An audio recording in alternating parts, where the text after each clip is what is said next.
Alrighty, guys. Greetings. My name is Coinstamp. Most people call me Coin, like the change in your pocket. So sorry for the lateness. I put out a post about that real quick. Essentially, computer issues on top of my gut giving me a sluggish start today. But I'm here now. Before we begin, I would like to take the opportunity to just thank the contributors, the absolutely fantastic members of the audience that have decided to chuck some change at me. Thank you to Mr. Rowan Darcy for their Prime subscription during this month's cycle. I am surprised I didn't get a notification about it, but I want to thank Mr. Rowan Darcy nonetheless. Please enjoy all of the extra privileges that come along with the Prime subscription, including the sweet extra free emotes for using your Prime Gaming subscription, and please enjoy the extra vote tally toward any vote initiatives we take during the time that your subscription is active. If you guys want your names on these placards that I read at the start of every stream, chucking some change at me is the way to get on there. It has to be through Twitch subscriptions, Patreon memberships, which I don't have any at the moment, coffee memberships, which I want to thank Raspy for their continued coffee membership. I really do appreciate it. I will get the outward videos out on there as soon as humanly possible. I'm trying hard. I'm stretched very thin right now. I would also like to thank, I don't have any one-off contributors at the moment, but I do want to thank people for their donations in the past. I really do appreciate that. Like I was saying, best way to have your names on these placards is to chuck change, and the change you have to chuck at me is either a Patreon or coffee membership. I recommend that one because that one is cheap at $1 a month. One-time donations greater than $1, I believe, will also get you on there. It won't even register unless it's a set amount. I think it actually might be $2 now I'm thinking about it. It's just to prevent, a string of names for cent each, which would be spam. Finally, Twitch subscriptions are the most expensive way of doing this, but you get a lot more benefits for your trouble if you do that. So there are like lots of different there are lots of different things, or lots of different ways in which thank you for the redemption, Mr. Shiny. Good to see you. Hopefully you're doing well in both body and spirit. And I hope you enjoy your stay.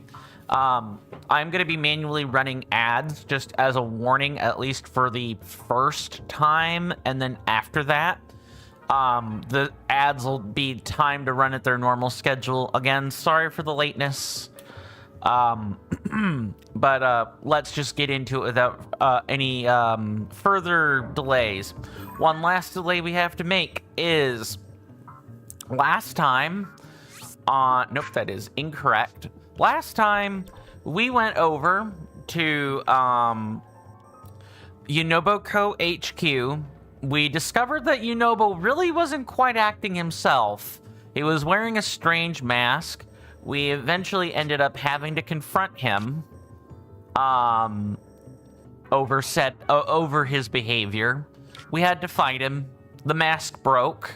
He became himself, but we've been chasing Zelda non-stop ever since then. Our trip taking us up to the Death Mountain Caldera and the Death Mountain Crater. There we fought a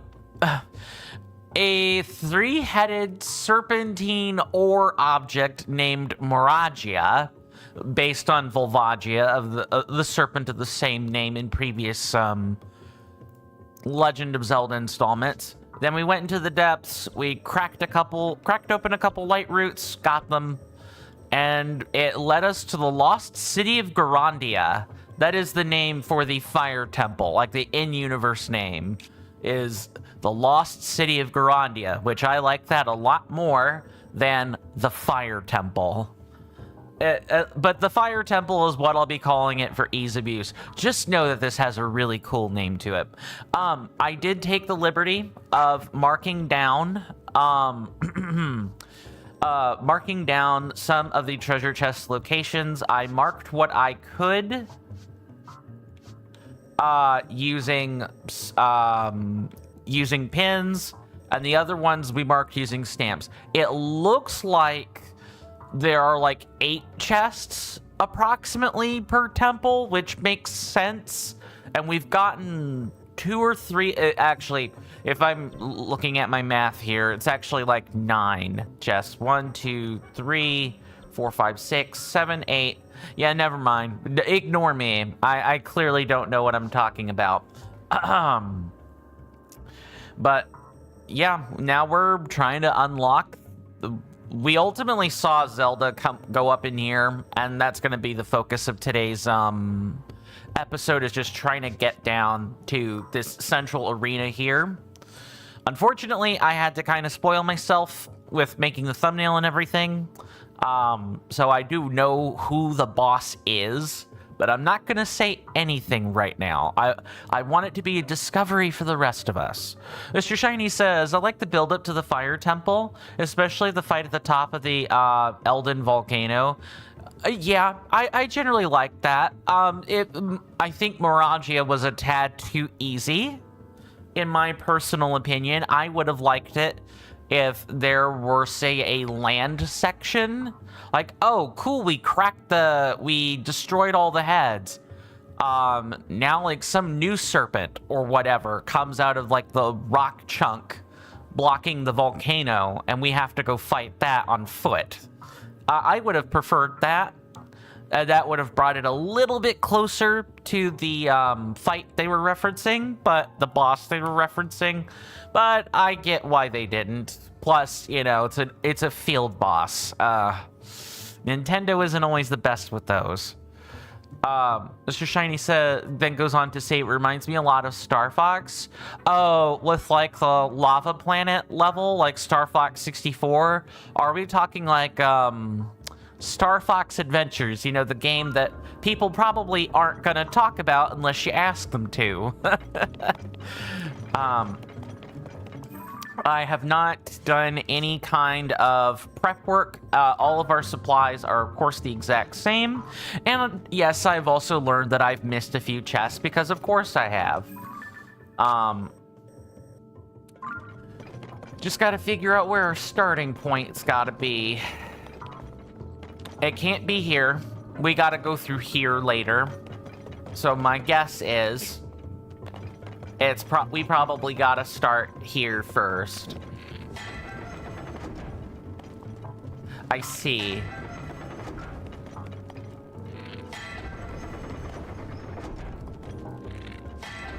For right now, let's head over in that general direction.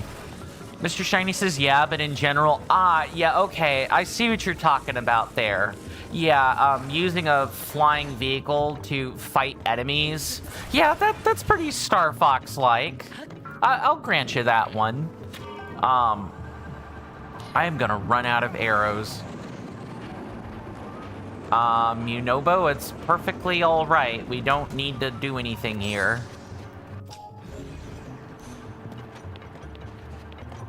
Okay, I'm glad I looked up here, because I've been doing a horrid job of looking upward. Oh no. Oh, okay, get up there. Link, get up there. Thank you. Oh, see, that was kind of a pointless thing for me to do. We need to actually take our cart and, like, put it over here. Or use this cart.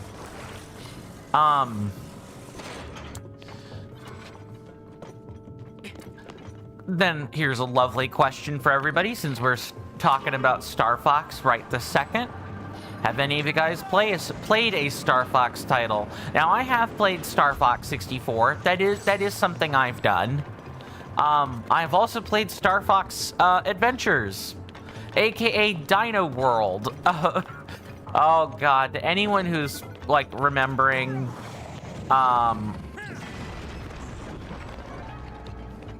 Yeah, to anyone who has like a long-term memory of sorts, hello. That's just this here. I guess let's poke around for like a chest.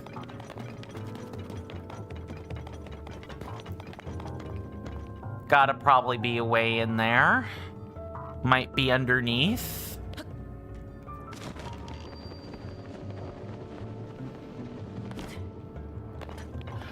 Oh, this is just the... I definitely messed up, like, big time. That's okay. We might be able to climb this. A little bit more questionable now that I've dropped down some, but I think we can probably get back up to where we were. Yeah, my biggest... No, actually take that back. There's one other Star Fox game I've played. That's Star Fox Assault. I did play that one. Like the direct sequel to... Or not the direct sequel, but like the direct aftermath following Star Fox Adventures when Crystal became like a facet of the team. Yeah, I should drop down and wait. Crystal was the blue-furred fox. Link, I need you to like stop doing this, buddy. Wow, I cannot believe I just fell that far. Okay. Whatever. We can make it. We can do it. Anyway, I think I enjoyed Adventures more, but I'm like an RPG action platformer enthusiast, so I mean, that really shouldn't come as a surprise to anyone. That said, Star Fox Adventures definitely left a lot to be desired, and I think it was a fine game, but people didn't want it as a Star Fox game, which is kind of whatever. Hi, Mr. Coin. I'm very late today for Mr. Jason. I've been no worries, Mr. Jason. I was late myself. I've been putting all of the Pokemon and their alpha variants in order in your boxes in Pokemon Legends Z to A, and you keep messing up the order. No worries. If you need to focus on that, do that. That's totally fine. I think... Okay, you know what? I think I know what's going on. We're gonna have to drop down from here. Okay, so we just kind of went in a circle, basically. Mr. Shiny says, fortunately for us, arrows aren't a resource needed to fight our nearest adversary. Yeah, I get the feeling our lovely eight-legged friend, I think, is gonna, like, make... that's like a slight spoiler. Our lovely rocky friend will not be requiring that. Please tell me this is like... I'm gonna trust that I'm headed the right way. Yunobo, but there's no reason for you to do this. It's okay. We're probably not going to be getting the chests in the order of the pins either. The first couple were ones that I missed from our earlier cart ride. We can actually drop this shield. Let me not do that. And then do this. There we go. Yeah, you really don't want to be, like, caught up doing anything. Also, is that an arrow? No, that's a shield. Probably don't want to get ahead of myself. Mr. Jason says, I did the same thing in Pokemon Legends Z to A, and I remember it being annoying to... Pokemon Legends Arceus. And yeah, that sounds correct. Continuing our, like, my, like, inquiries from yesterday, Mr. Jason, are a lot of the mechanics the same for, you know, Legends Arceus, or Legends D to A as they are, you know, Legends Arceus. I gotta figure out a shortened path, or a shortened, name for that. But, I'm imagining that the mechanics very much are similar. Mr. Shiny says you can imagine that each temple boss requires us to use the abilities of our allies. So I can tell you against this enemy, we could just roll with it.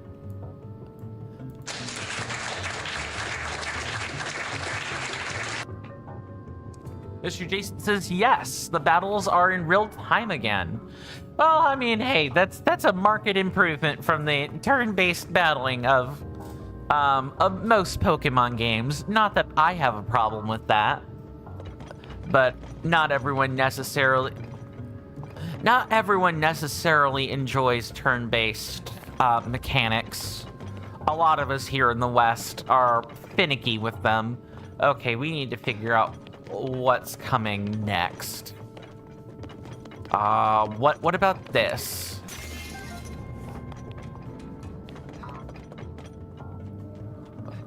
I failed to see.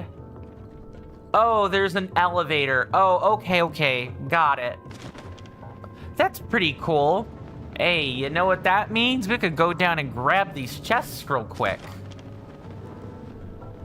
There's one right here. A lot of them are like consumables, actually. If we really need that. Okay, we just went in there. We can delete that pin and replace it with a treasure chest. This pin I have here is like up above us in the second floor. Look, if I don't have to, just as a quick aside, if I don't have to, like, I don't know, say, go back for these chests, I would rather take the split second to go get them.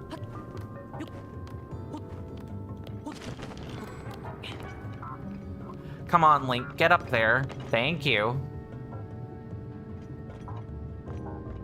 Methinks I'm probably not gonna... Oh, this should be up toward the third floor. Let's find out. Mr. Shiny says you must depart for now. You'll do your best again to arrive before the stream ends. No worries if you do or don't. Thank you so much, Mr. Shiny, for hanging out with us.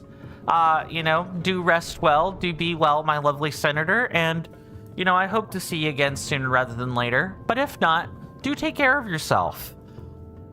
See you next time. Okay, we're back at level 3. And I'm wanting to go down here to level 2. Let's see if I can pull it off.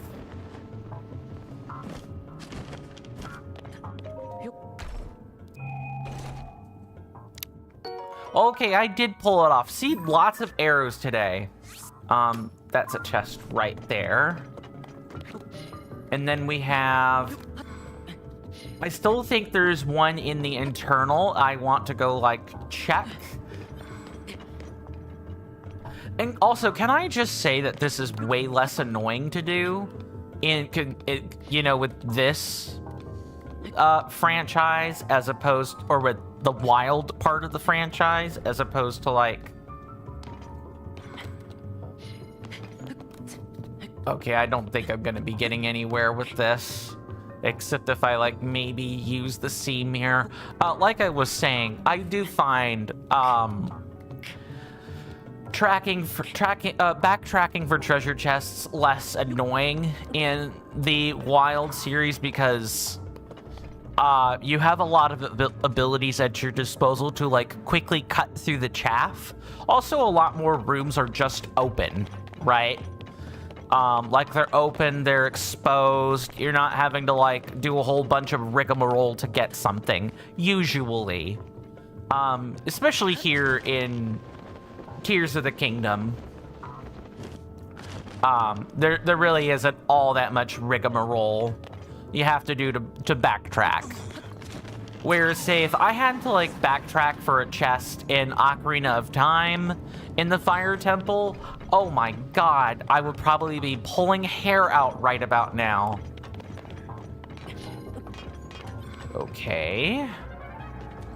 I need to pull out a bow, and it probably should be... Let's use a cheap bow for right now. I see. This is just meant to get you along the route. I think if I look at... Oh, God, I turned it off. Okay. I think there is definitely a chest. Unless I got it. I think I actually might have gotten it. I'm not 100% sure. Let me just drop down real quick. Yeah, we got this one. I think I can take this mark off, because I believe that was a second floor chest. I'll have to pull up a reference map in order to confirm we've gotten them all. I'll have to do that. Before we get ready to confront the boss in here. I'm still not spoiling that. I erred in talking about the legs earlier, but I will not say anything else for fear of spoiling more. For those that know, they know. And for those that don't, well, I hope the remaining portions of the discovery will be fantastic to watch for you. I'm just gonna zip up through here, and this should get me to the third floor. No, it will not get me to the third floor, but this one will. I know one of these chests is on the first floor, and we have to, like, traipse down through a higher floor to get it. I know that much. Alright, so we have...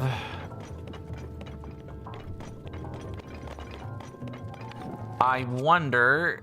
No, I don't want to do that.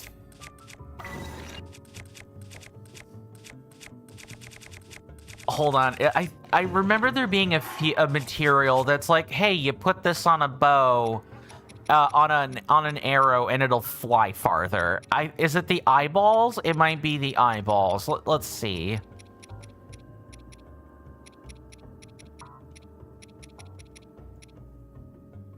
Homing quality. Those are homing quality. Oh, it's wings. Fly farther. Okay, yeah, it's key swings. This is what we want.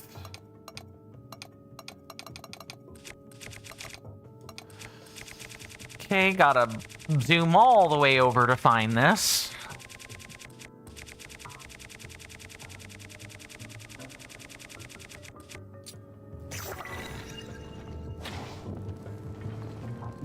Okay, you can more or less aim straight. Good. Well, that's a couple key swings gone. It's fine. So now what we can do is we can take this nicely assembled cart and get on with the show. We're on the third floor right now, which is pretty good considering that there are 5 floors to the place.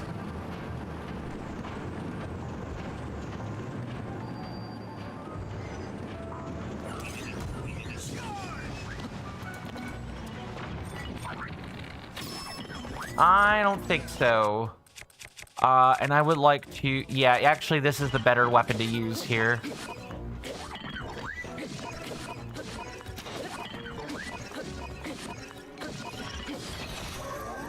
Thank you. Very good. Okay. Things can be moved.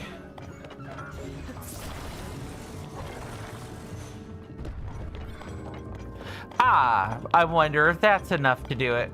Come here, little buddy. Nice. I didn't even have to make anything. Amazing, amazing work.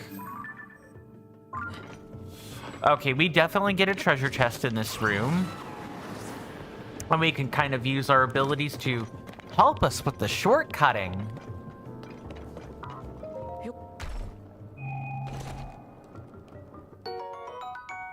Nice. Now we can change that to a treasure chest. I will remove these once I've confirmed we have them all, but for the time being, the pins are gonna stay. I do need the pin space, or the stamp space, for the monsters we're gonna have to find. Okay, so...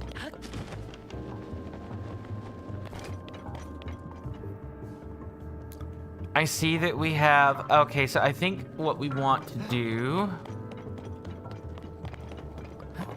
we kind of want to make a ramp here, and we can attach these two pieces to do that.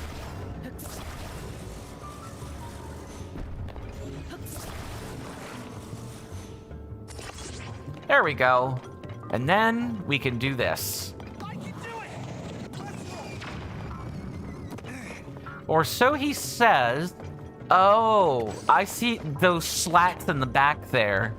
The difficulty really ramps up here, Mr. Coin. That was a pretty good one. Yeah, what they want us to do is take these slats from the treasure chest and put them together and use them to help like guide Yunobo's trajectory so it isn't so it's more upright. Let's see if my intuition is right. If not, I'm gonna be it's gonna be back to the drawing board. It's gotta be like this one right here. And we might need a stabilizer. Yeah, we definitely need a stabilizer or it's not gonna work. Or frick. Or maybe what I can do is attach these kind of at a, an offset.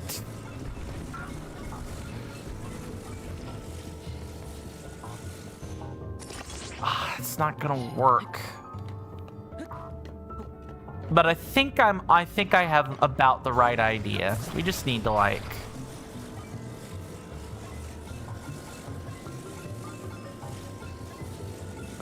No, it's based on my point of view. There we go. I don't think that's right, though. I definitely think we need a stabilizer on one of those. Let's test that out. I see that you were inclined to try out that idea.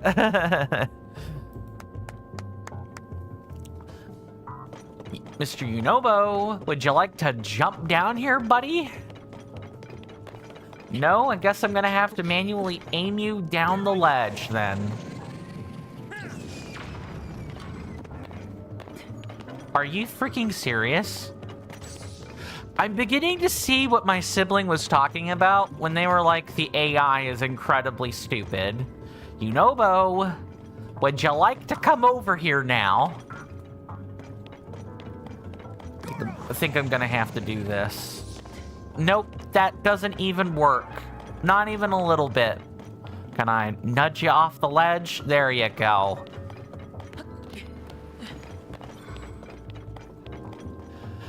Yep. I'm beginning to see why they were saying, when they were discussing this to me, like, you're gonna hate the AI of the, Nice. The AI of your companions, because some of them just will not understand where you're trying to tell them to go. Okay, we have this strange cube. I don't know what to make of that yet. I wonder if...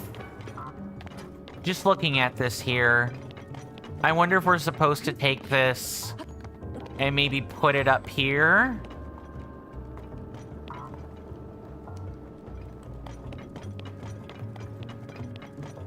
Okay, what gives?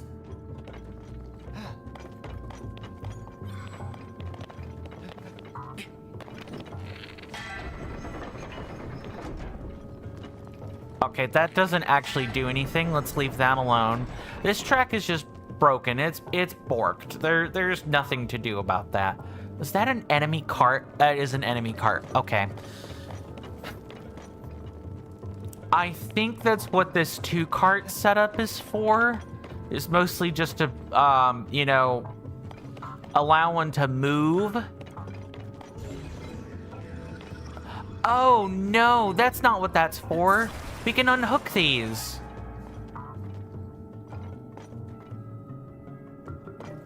I think I understand. It wants this.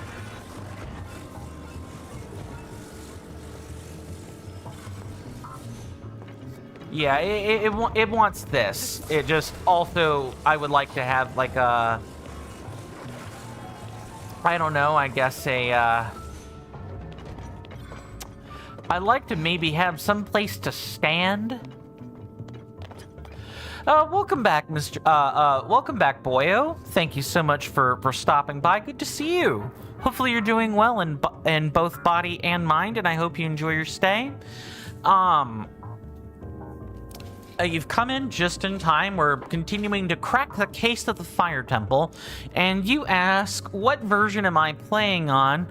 I'm playing on the latest version for, I'm on the latest Switch 1 version. So let me just kind of like go to the options. Version 1.4.2. Now I have heard that, and several people have also told me that, you know, version 0.9 or 1.0 are really quite all the rage because of the glitches and stuff. But I'm not really a speedrunner, and I'm not someone who necessarily practices glitches all that much. So as far as I'm concerned, I'm fine to be playing on the latest version. I don't really quite care about that. What does this want, though? And why is there just a block? Why? Welcome, Onion Trench. Good to see you. Hopefully you're doing well in both body and mind today, and I hope you enjoy your stay. Since you are new here, if and you don't mind my asking, what's your level of, experience, with Tears of the Kingdom? How much of the game have you played, if any? Are you new to it? Have you played a couple hundred hours? Have you beaten the game multiple times? I always like to ask my audience this question to get a sense of, you know, where the conversation should be going and stuff. I am bordering on 260 hours myself. You're a beginner? Ah, so you're new to the game. That's cool. Okay, you're relatively new to the game. You have 3 of the temples done? Great. I'm working on the second one now, and that's after spending 20 plus episodes going around and doing everything between here and, say, I don't know which temple you've done, so I'll just say which temples you've done. So, the one in the northwestern corner of the map of like of Hyrule, between there and this region and a bunch of other ones we discovered in the meantime. This is a 100% playthrough. I am trying to work on completing everything. I'm gonna take this cube with me because I don't know if I don't know what they're gonna ask of me necessarily.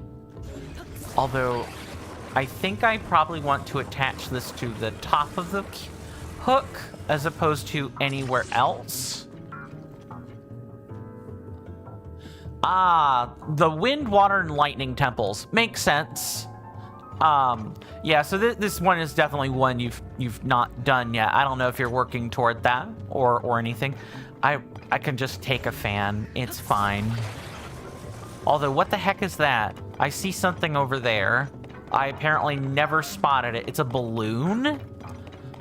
Okay, but why?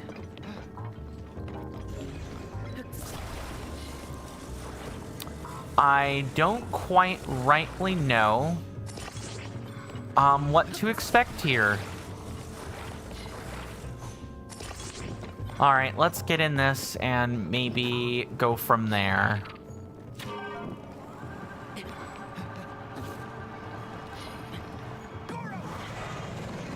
Okay, this is actually... Oh, no. Okay, we don't attach the cube to that, is what I'm understanding. I should... In all honesty, I should have, you know... I should have been keeping account of where the physics were going to take me with that. It's fine. I'm not the best at games like these, mostly just because... I'm good at spatial orientation, but like spatial orientation and physics is a whole separate ball game. I'm lucky I remember some of my college physics courses as is.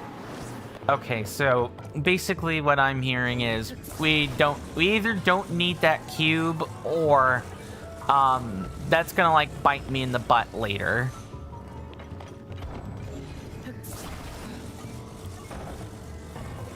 It's like right there. There we go. And now we'll just pull it back a little bit. Oh. So if we attach a fan directly to the back, we might be okay, is what I'm hearing from this.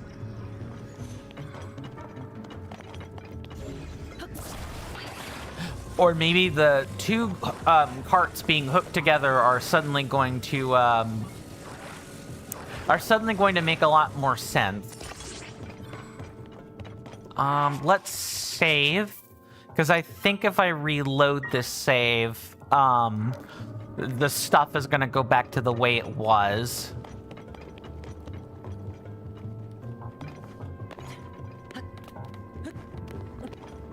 I guess another thing maybe worth checking out is the fact that we did actually open this up. You know, let's take a quick look.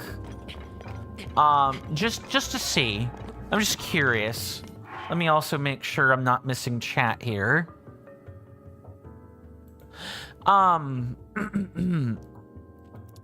Trench, if you do happen to still be here, are you enjoying your time with Tears of the Kingdom? You did say you were a beginner with it, so I'm sort of curious as to what your thoughts are on it.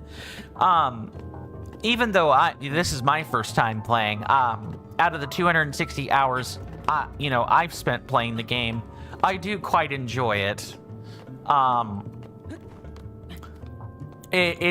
The grinding hasn't necessarily been the most fun or anything, but it hasn't been a huge detractor from this from this game, and I honestly don't mind a bit of grinding, just as long as it isn't absurd. I've been told that this game is going to reach absurd levels of grinding, and we'll see if I continue to enjoy it later.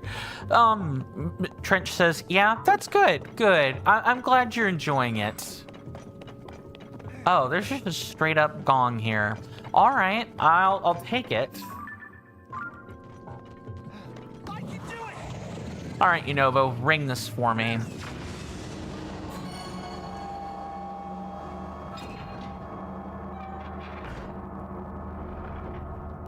Okay, that's 3 out of 5. Just 2 left, Link. Let's keep it up, Goro. And now I want to see where these tracks go, but yeah, look, the track's broken. We actually had no choice but to climb up here. I'm glad I didn't miss that.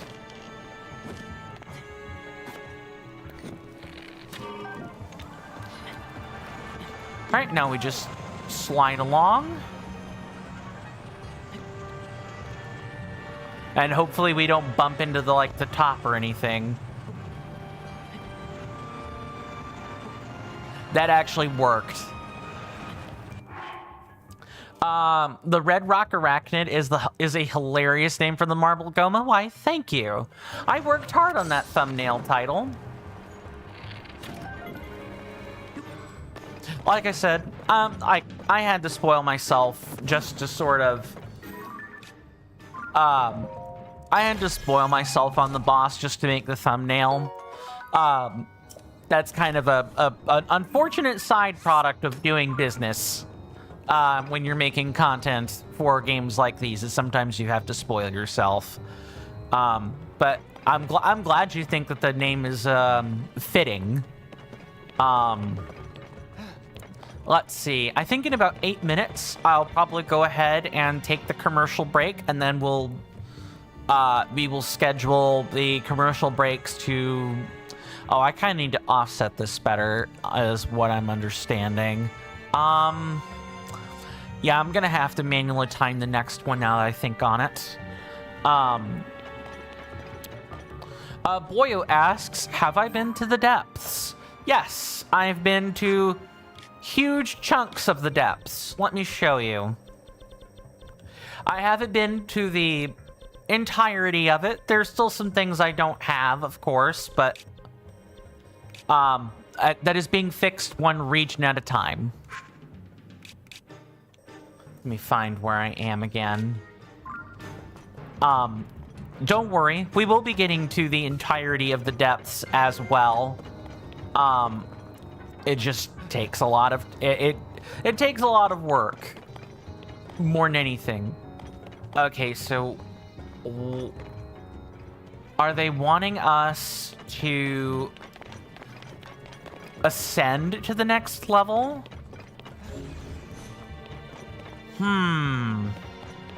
Which, just a chest with nothing on it. I guess I'll try and see if we need it. I'll try and see if we can just ascend to the top here. Maybe through this platform. Trench asks, have I ever defeated the King Gliok? Oh, there's more than one of those. Yes, I have defeated 3 King Glioks. They're very fun, but they're also very difficult. They require my concentration in order to fight properly. Which ones? One of them was a repeat, but the 2 that I actually did, the 2 unique ones that I actually have fought were over here. I didn't mark it. I absolutely should have. As well as there's that one there. Oh no, maybe it, yeah, actually, hold on, I'll find it. It's at least 2.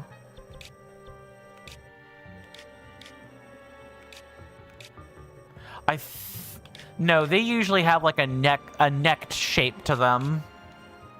Yeah. So 2 unique ones and then another one. I repeated one of them 1 time. Let's swap over to the dungeon map again. Yeah, absolutely not. I don't think you're meant to be here for more than the treasure chest. My intuition is telling me... oh no, that's not true. Let's poke around a bit more. Ah, yes. It is probably time for the warning for the commercial break. So let me go ahead and do that.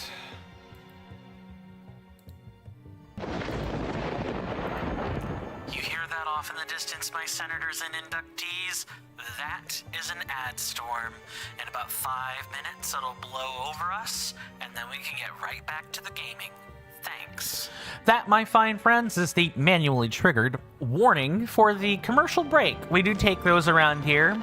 I normally take them at the top of the hour. I got a late start today, so we're going to be taking them at weird intervals until I can get the timer up and running again. Or until I can get the automation set up or synced right. They're 3 minutes long. There will be a timer in the upper left-hand part of the screen in like the next 4 minutes, I suppose. And once that timer reaches 0, you know, we'll be back to gaming. The commercial break will be over. That's mainly for folks on Twitch so that there aren't a bunch of ads. a bunch of pre-roll ads getting in their way more than anything. I probably just want to, like, switch this around. I gotta be careful and make sure I hook this right. I think. Or maybe we don't even need this. Anyway. Outside of that,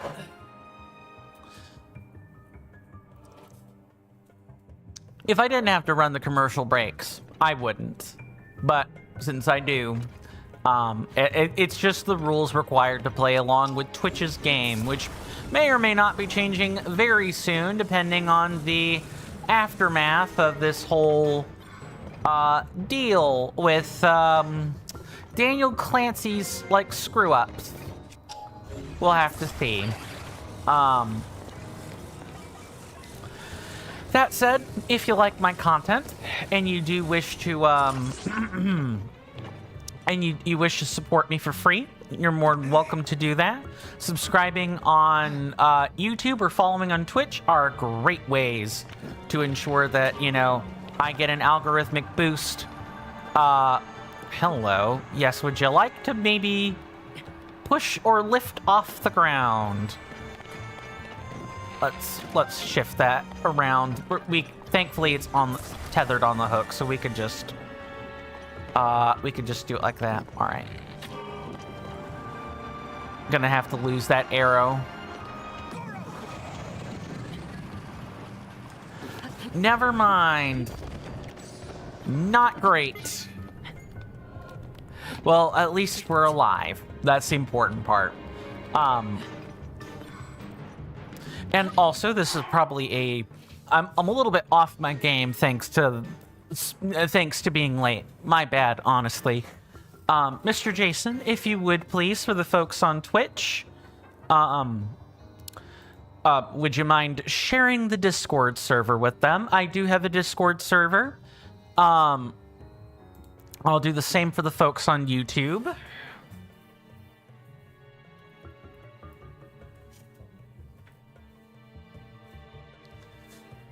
I am looking to cultivate that one community member at a time. It's a pretty quiet place. I usually post pictures of, like, release thumbnails from there. I might also share some other nice pictures, food, or if I work on a new tie knot or something, I might also post pictures in there. Of course, the gallery isn't only for me to post in. You guys can also post in there, just title the post accordingly. If you like quiet Discord servers, consider joining, but I don't want to make anyone do anything either.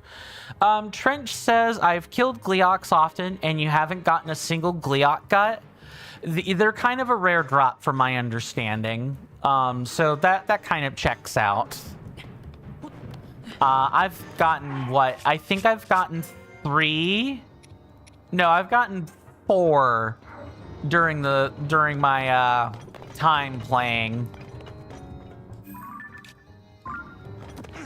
Right, we went up. That was the 4th floor. Oh, this was already the 5th floor. Okay. Interesting.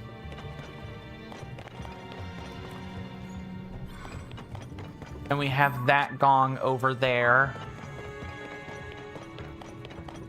Which we haven't really quite dealt with yet. Oh, this has to... Okay, I see what's going on. Mr. Jason says Gleok guts are more likely to drop from King Gleoks. Fair. They are the rarer monster, I suppose. That makes some sense. Well, it has already been approximately 5 minutes, so now it is time for the all-important commercial break. I'm going to go ahead and take that, and I will see you guys in just a few short moments. Thank you so much for hanging out with me. See you guys after the break.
Sorry about that, folks. I'm back.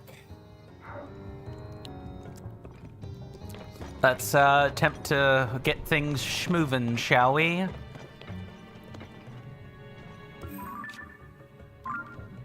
There is that over there. I can technically make that.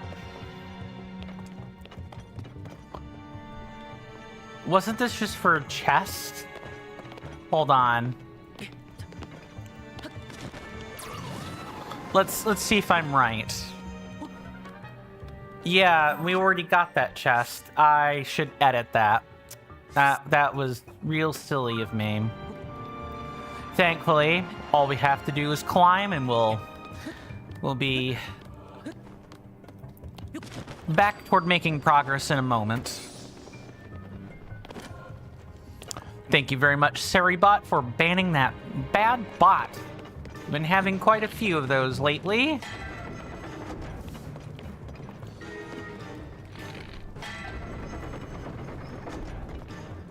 Okay, no, I see what's happening. What we need to do is, like, recall the cart after we've sent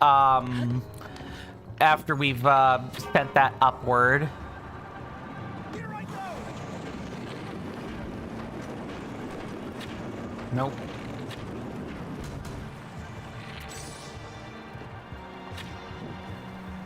Really? All right.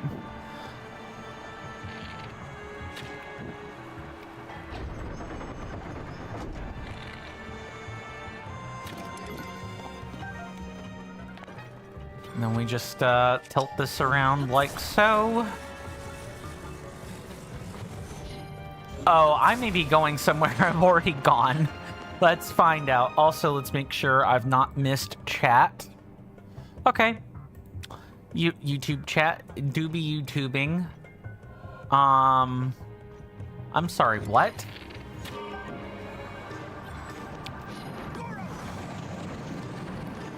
Oh, I don't think this is gonna end well.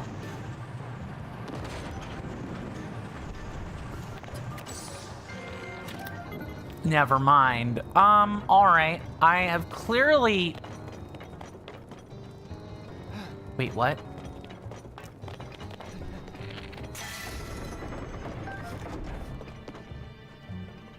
What's going on, then? Oh, I can kind of, like, cheat the system to get over there. Oh, I see what's going on. I see exactly what's going on. I definitely messed up big time. We need to turn this around and then tilt up. There we go. Got it.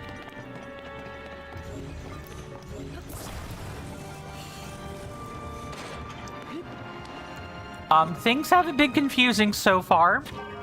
Tedious, sure, but not confusing at least. I haven't felt like I've truly gotten lost in the fire temple yet.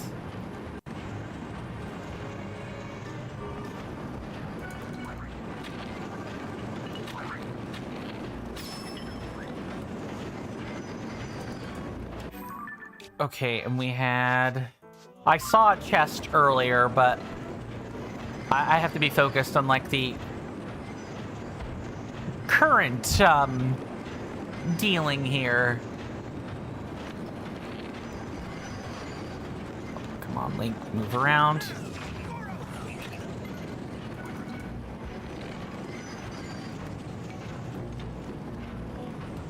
Oh, this thing is kind of functioning off its own momentum right now.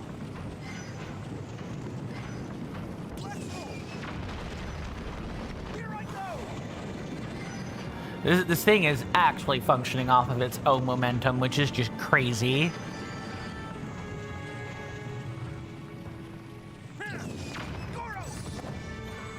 Okay, then it's gonna start sliding back. We're probably good to get off the cart now.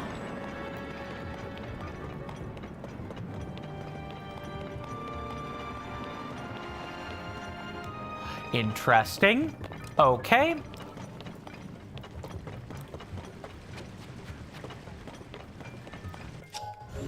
Gonna tilt that around.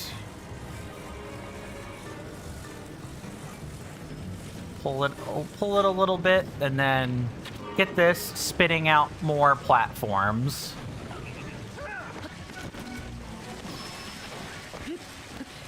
Thank goodness.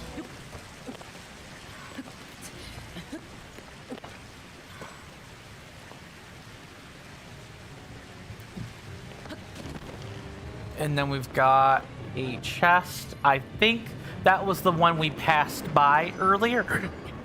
Yeah, I'm pretty sure it's the one we passed by earlier. So I'll have to like go back down and around to get it, probably, or trust somewhere along the way that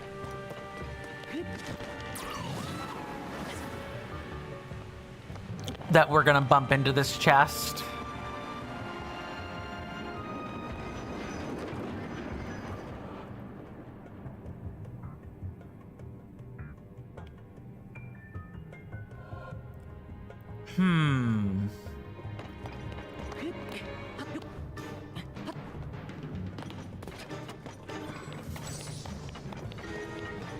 Where's Mr. Yunobo? Oh, there you are, buddy. Let's, I guess we need to, like, pick a direction and go, huh? Our next break will probably be happening around 3:20, and then after that we should be good to go.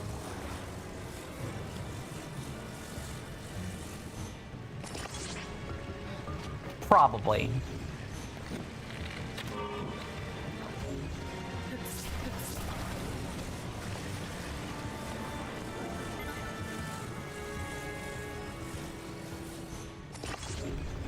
Okay, let's get these pieces tilted properly so that we could use them.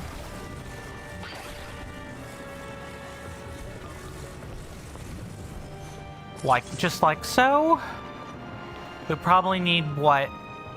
We need one like 6, 7 tiles long? At least 6 or 7 tiles long?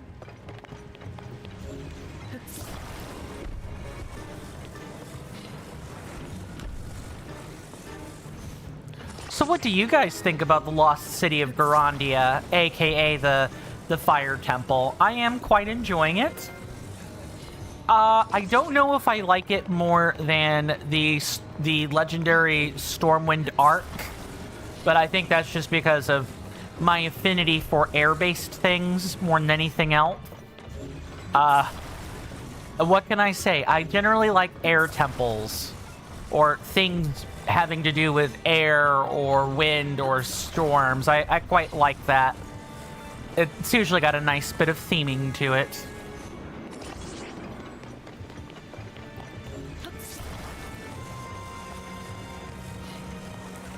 I don't know, maybe the minecart system makes things confusing or difficult for people. I think we have enough to work with here. Just tilt this up. Oh, actually, we're still short. We are still short one.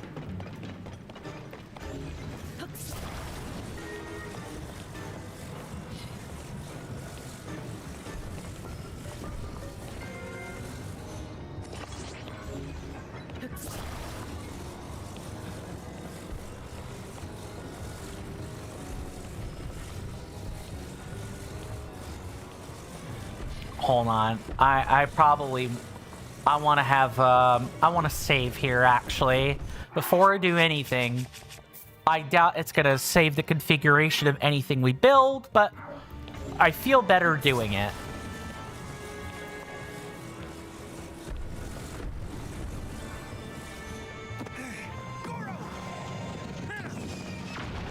There we go. Got it.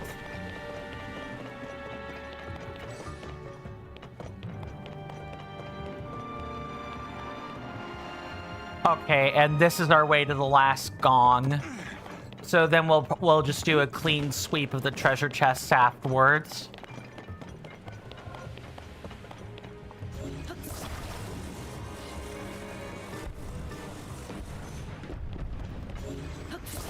I don't think so. You're not getting out of that easily, video game.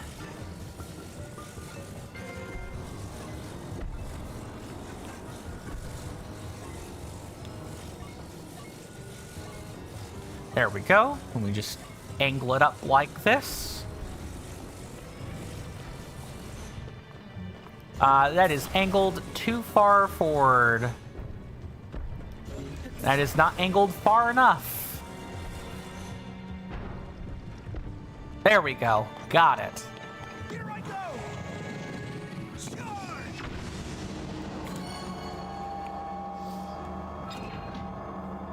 And then we know where the last one is. Okay. Only one left. Almost done, Goro.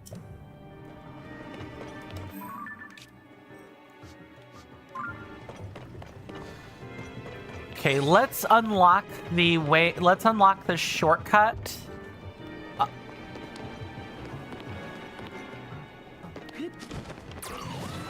Also, I am loving the fact that the music continually changes scores.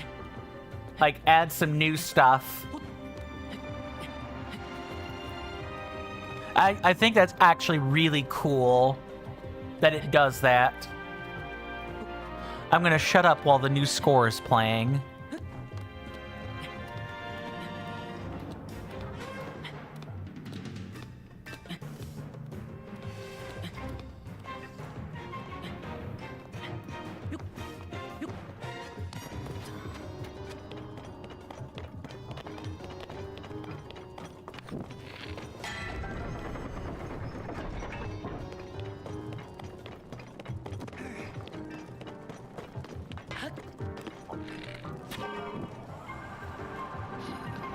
Here I go.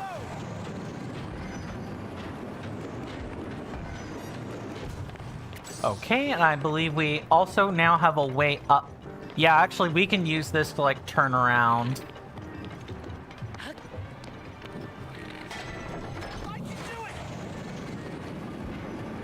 Fantastic.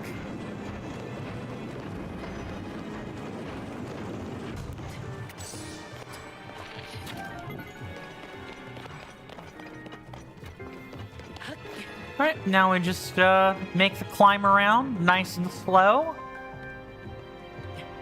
Then we can speed up when we're wanting to, like, curve around corners and stuff.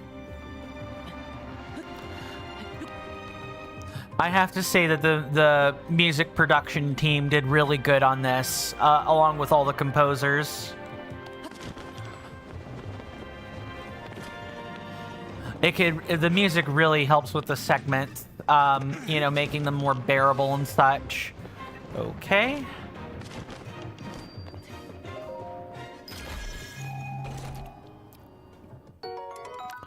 Nice. We'll have to get rid of another one. I guess we'll get rid of the extra hammer.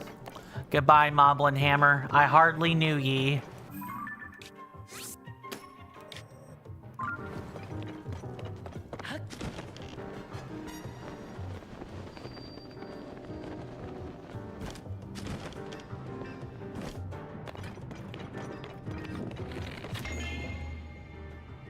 That should unlock the way forward. And we're not going to get a shortcut up here because there are already shortcuts. Oh, hello.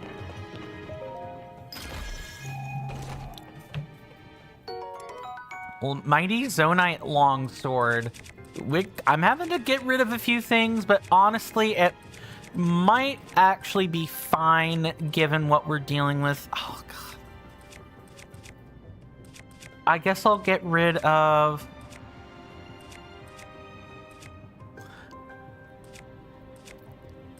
Fine, I'll get rid of the sapphire rod for it.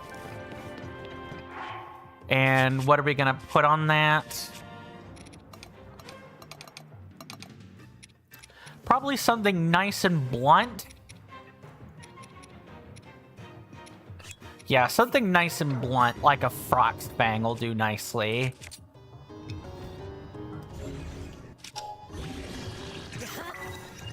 Perfect.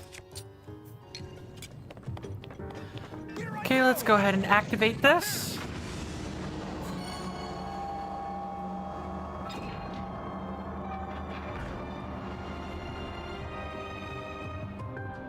That's all the locks, Link. The door should open now. Let's go see, Goro. With Yunobo's assistance, you successfully unlocked the 5 locks. The room where you saw Princess Zelda is now accessible. Hold on there, buddy. Not quite so fast. Let's get to grabbing these treasure chests first.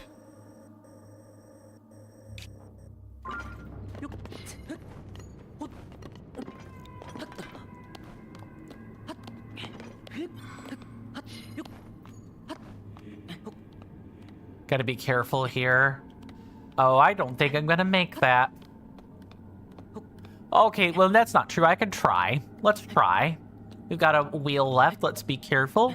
And we may be able to avoid having to use the circuitous shortcut. Let's see, right like this. Right along the corner. Perfect, perfect. See, I know I have good climbing skills, my senators. I have great climbing skills. Most people, I bet, would have taken the shortcut.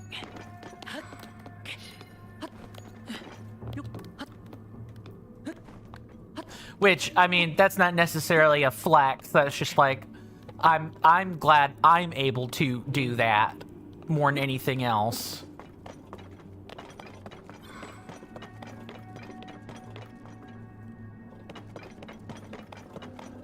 Okay, so we have this up here. Yep, this is 4th floor.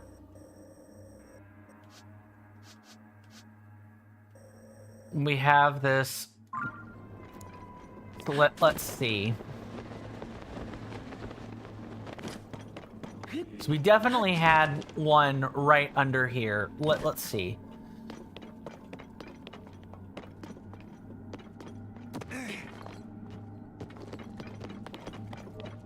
Which I guess will be right through here, right? Yep. So let's see. We take the ramp, right? We take it through there.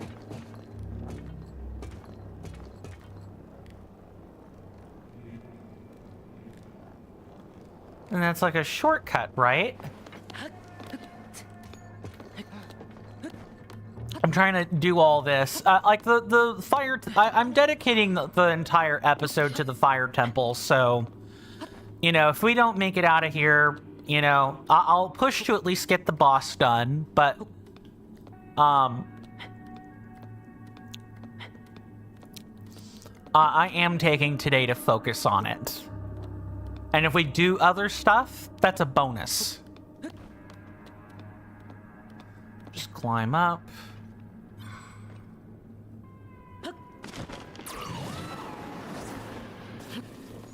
Nice, nice.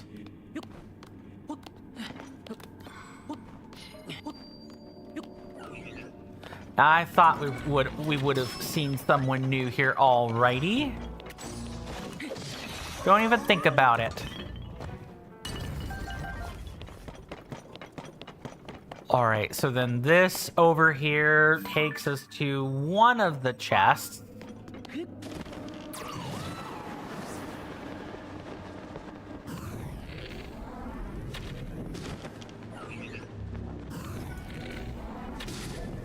And we're gonna shock you before things get too out of hand.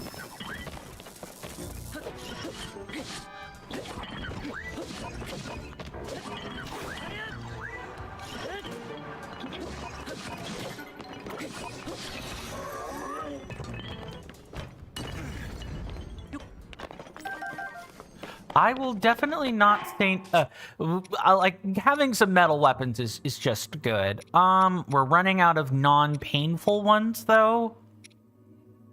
And it can't be in the depth. We have to break it on the surface, right?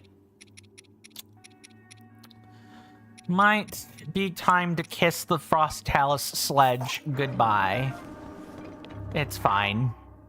And then we'll put on...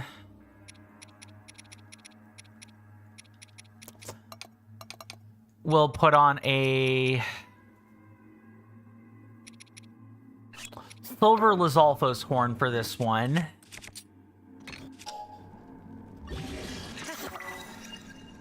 There. Come over, we'll grab this treasure chest.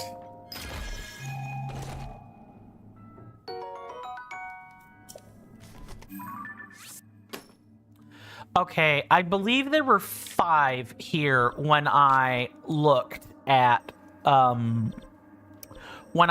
this, so I think we're good on that front. I'll have to pull up an interactive map to make sure we've got them all. So that might brick the stream a little bit while that's going on. Just throwing that out there. Gonna do this. Here I go.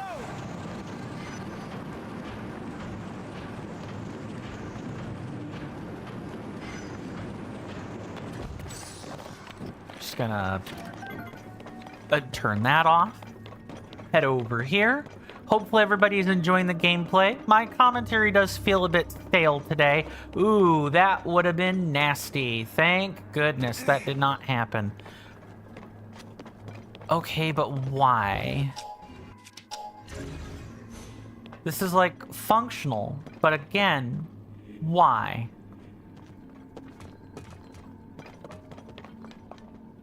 So if I look at the tracks, I look at where that's going. Okay. So this was above where we were. We could have ascended to this level, is what the game is trying to tell me. Just drop down.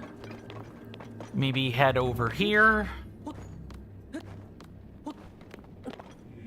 Yeah, and then there's this part. All right. So I think the only one left is this chest over here, which we get to on the 2nd level.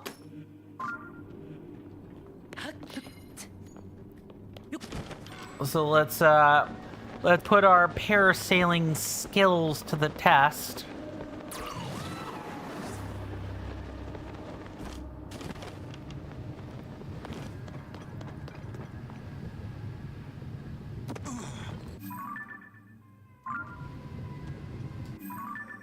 And it's like over, so it's like this way.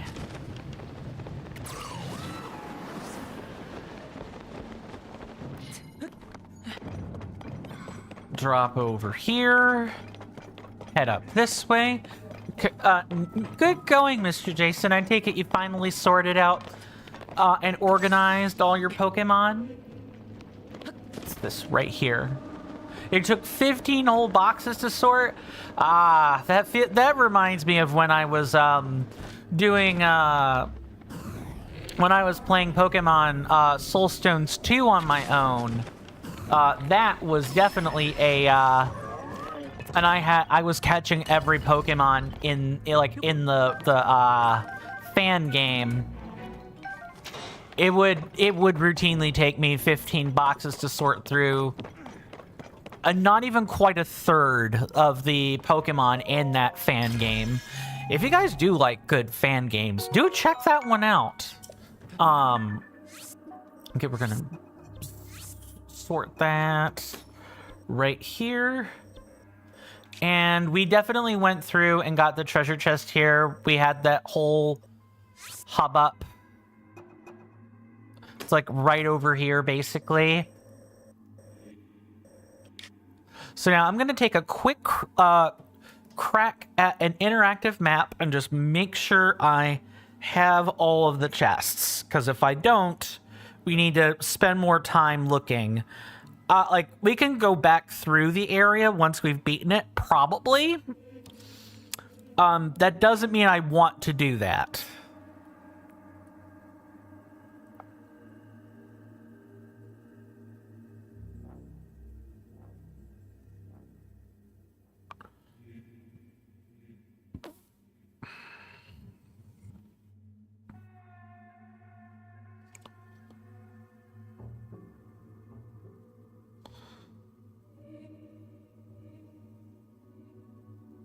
I just need to find one with an interactive map on it, and I should be able to go from there.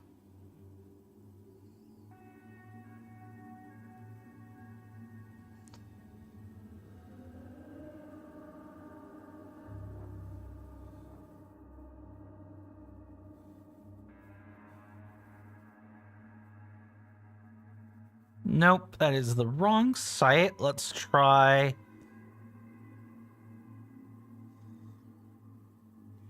I'm looking for...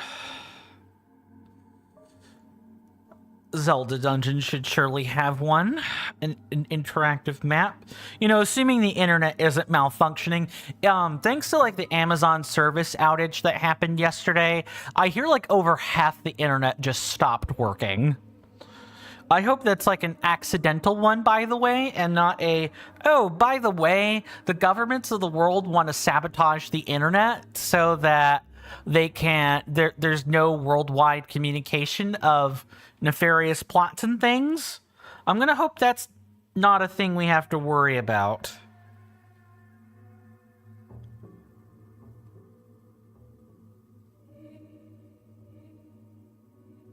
Let me just try searching for the interactive map directly.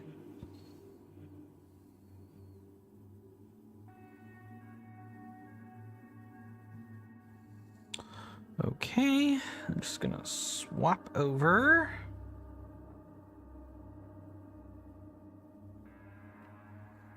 Don't need to search.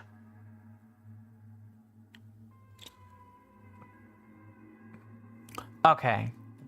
So there we have 5 chests in here, plus the one off of the branch on like the 3rd floor. We have this one here. We have this one here. This one is missing 2 treasure chests. We had one over here, which we got. And one over here, which we also got. But there's no treasure chest here. Even though for some reason I remember there being one. I'm going to take that stamp off then. So we're missing 2, is what I'm hearing on this. We probably have about 15 minutes before we need to take our break. So we have plenty of time. Okay, let us swap to the world map so I can mark these more effectively.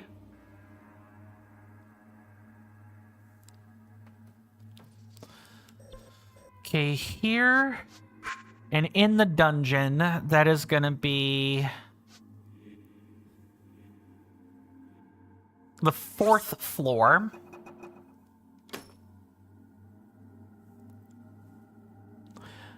We had this one here on the 3rd floor, which I know we got.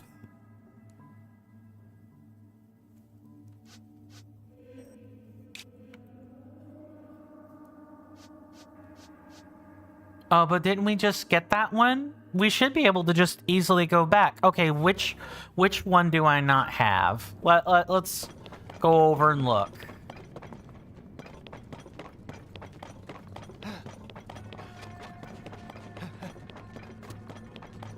This gate just not working or what? Or maybe it's a gate to like stop you.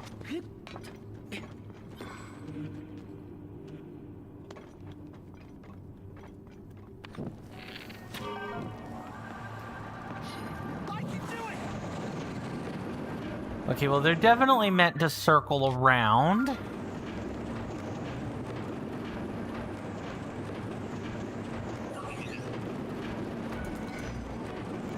Oh, yeah, no, they're not going to be able to go anywhere.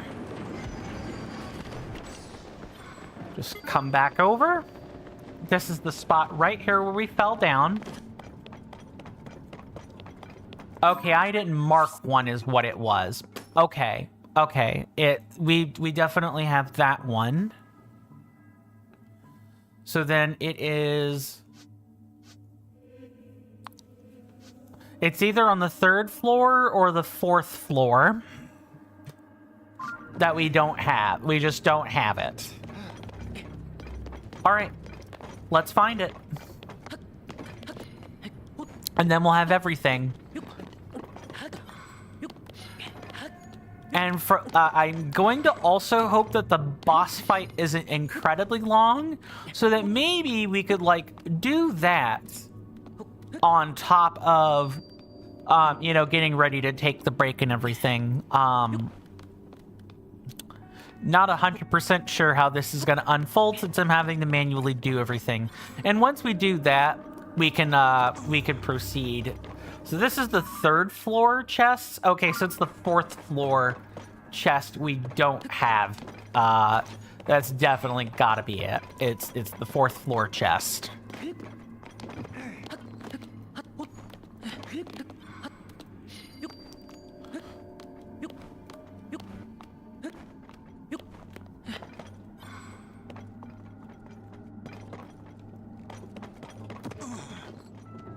Okay, weird. Right? I'm looking at the right thing.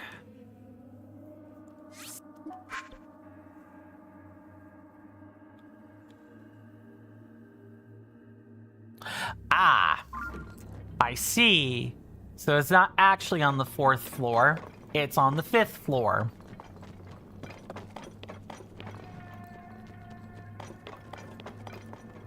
And we just kind of need to head up here to find it. There's supposed to be like a cracked corner I can look for. Like right here. Or literally any part of the ceiling. And in fact, I found the exact one.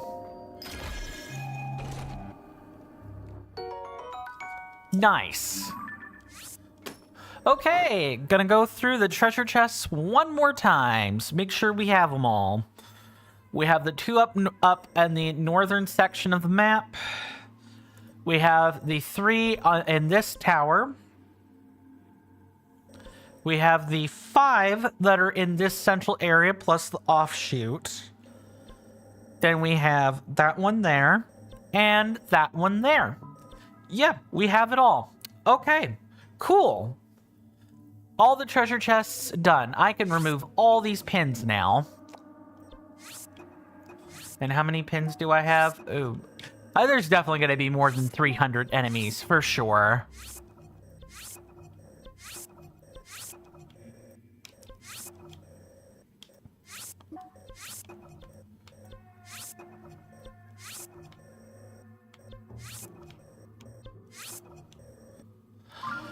Okay, are we, I guess before we do anything, and maybe it would behoove me to take a break right now, is what we should actually probably do is, go over here, set a waypoint, unless, this game is gonna do that for us.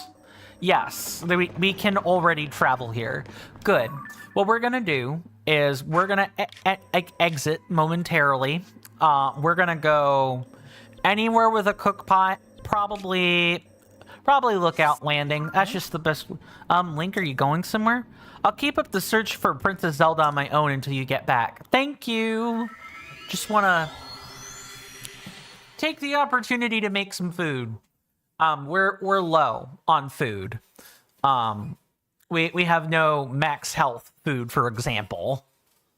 We should have that. So what we'll do is we'll cook stuff up. I will go ahead and throw up the warning for the commercial break right now and do the shilling while that's going on.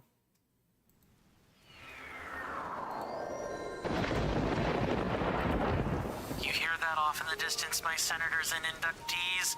That is an ad storm. In about 5 minutes, it'll blow over us, and then we can get right back to the gaming. Thanks. I've talked about the free, easy methods to help the channel out, and that is, in fact, more than enough. But if you do feel like being financially generous, I won't say... I certainly wouldn't say no to that.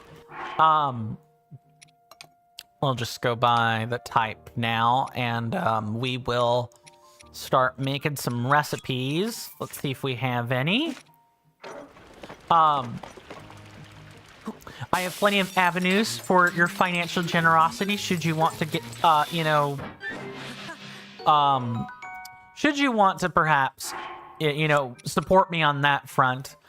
In the description, as well as underneath the video player on Twitch in the right-hand corner, or in the upper right-hand corner under the banner, you should see it as you scroll down, will be my Linktree link. Please do feel free to check that out.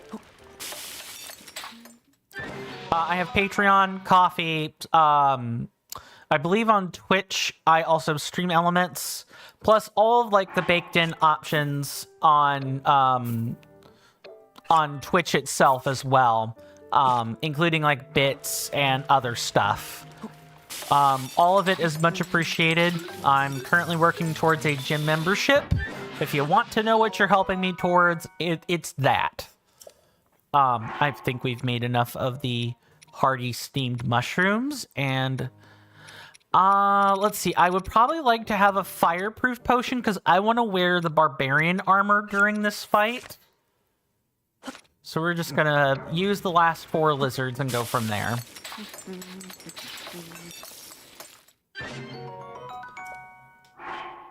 I don't think that is a sufficient enough flame guard. We'll try, but I think there are 2 tiers for that. So methinks... yeah, I don't even have enough. There's no way I'll be wearing barbarian armor for that. Sure was a nice try, though. Probably gonna make some Fleet Lotus Seed food in that case. Let's just use 5 of these.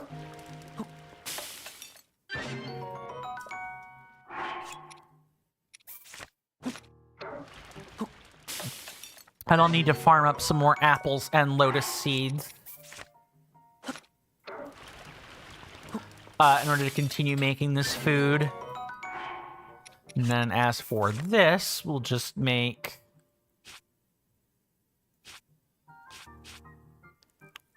We'll make 1 of these, and that should do us nicely. We'll actually make a couple of these pizzas for health restoring purposes.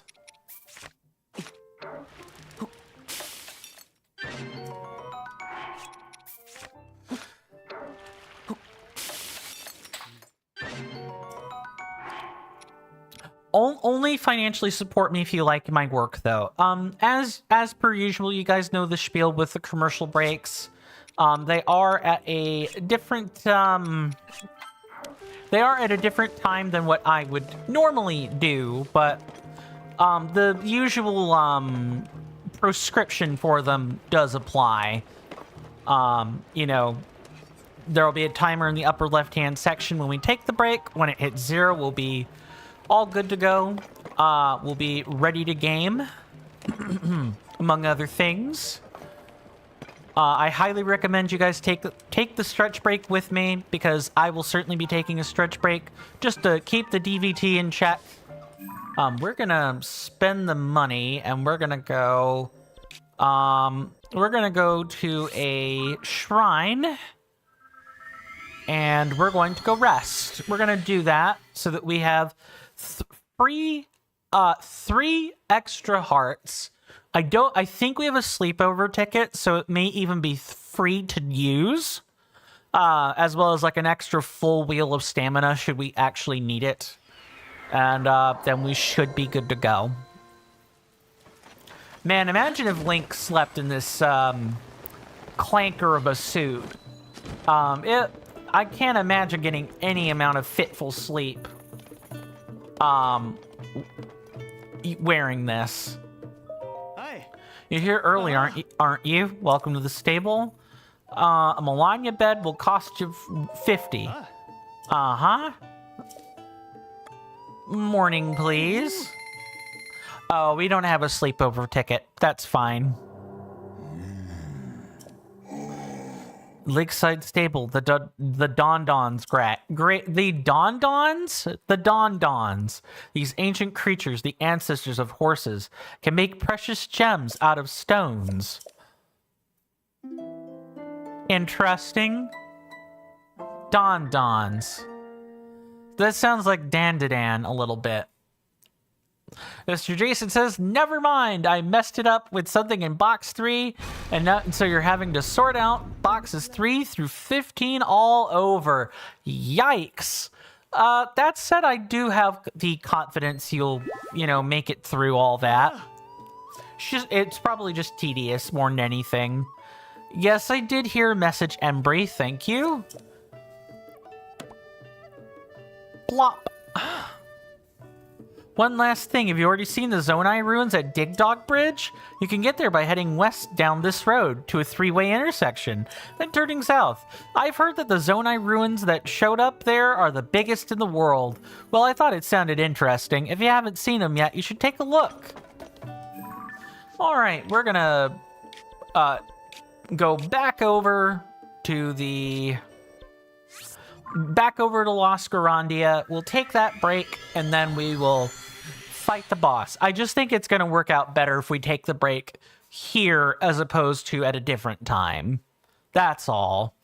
And it gives me time to, refill my beverage. I am, quite low on water.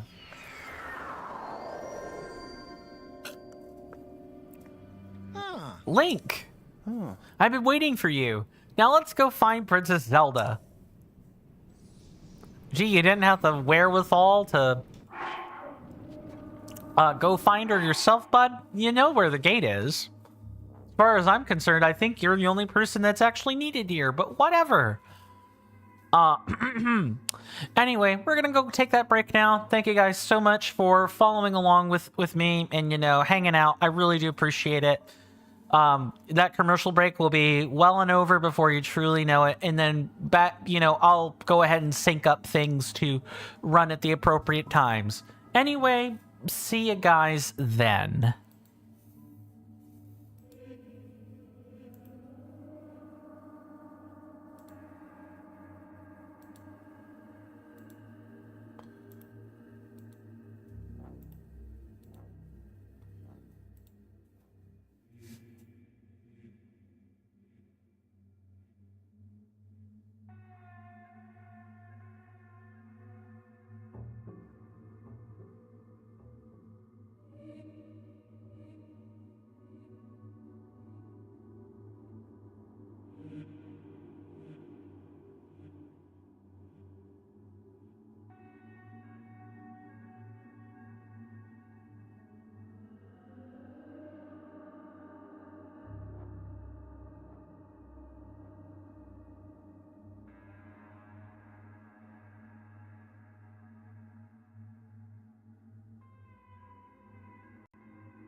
Sorry about that, folks. I'm back. We have food. We have elixirs. We're rested. All we have to do is activate this, and we're good to go. Let's see if there are any messages before we do. Because during the boss fight, I'm not going to be, like, talking much at all. I'm going to just kind of let the game kind of narratively do its thing. Doesn't seem like anything has changed, so let's get to it. That gate should now just fall right open.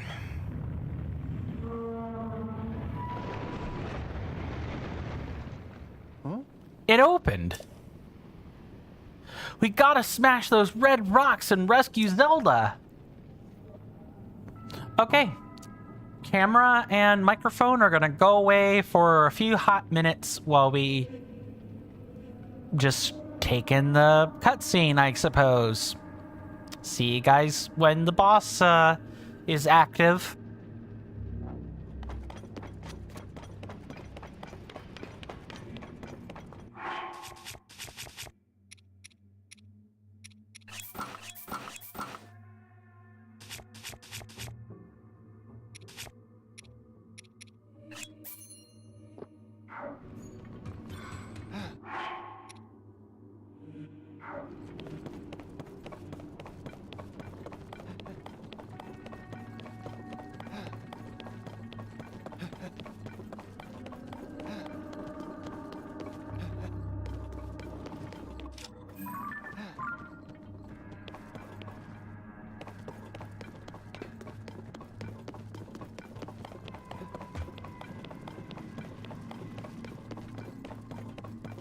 Here I go!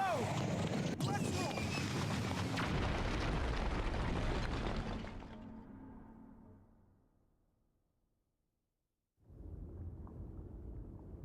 Where's Zelda? That's really, really big!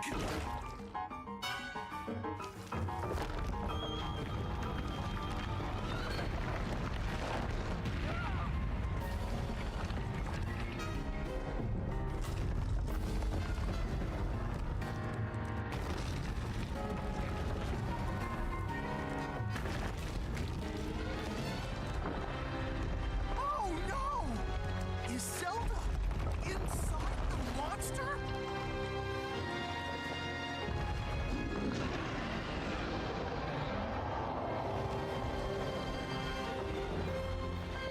Link! We've got to save her, Goro!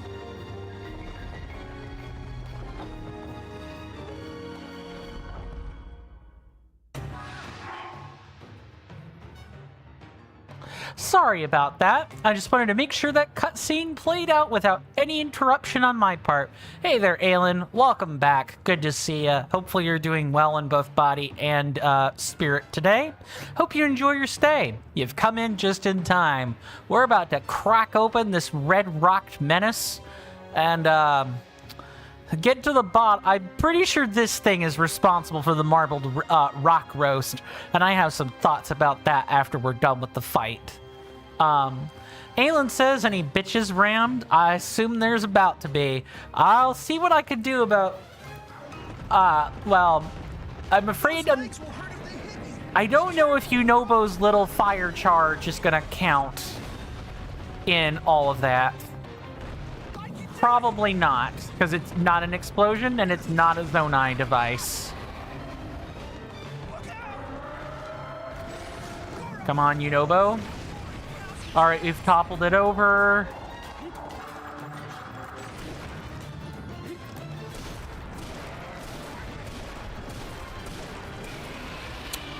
Alrighty. Well, that's not too hard.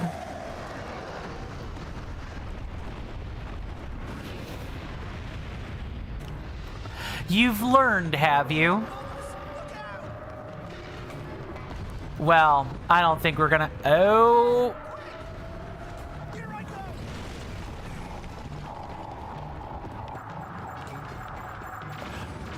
Oh, those are just exploding rocks. Okay, it can basically sever its own legs, is what I'm looking at here. It does count. Thank you, Yunobo. I need to, like... Come on, Yunobo. Oh, he got knocked over is what happened. Got him. It does count. So yes, we've rammed the bitch plural times now.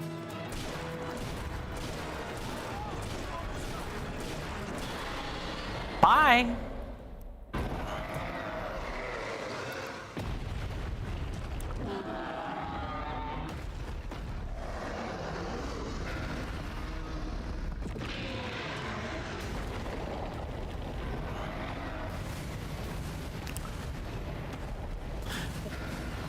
I don't know if this is going to continue into another cutscene yet. I'm going to wait.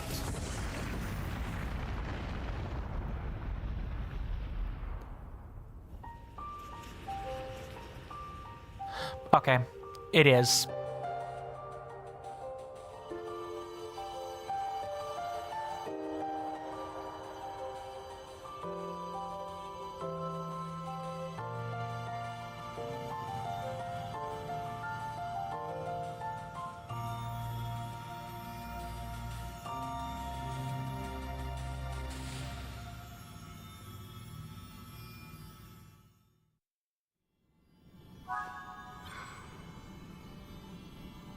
Okay, let's get the heart container.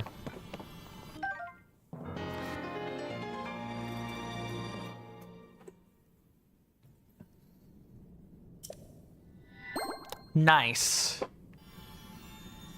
And then I suppose after that, you know, guess we'll be getting started on getting all these Korok seeds, huh? It is cutscene time. See you guys after the cutscene.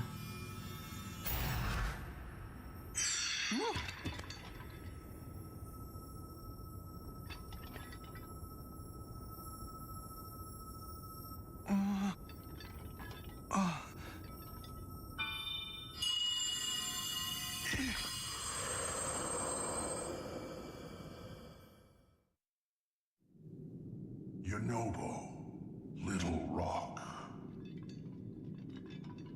I've heard that voice. Are you the one who's been talking to us this whole time, Goro? Yes, I am your ancestor from a time long past. I served the first king of Hyrule as a mighty warrior, and as a sage who, like you, could command fire.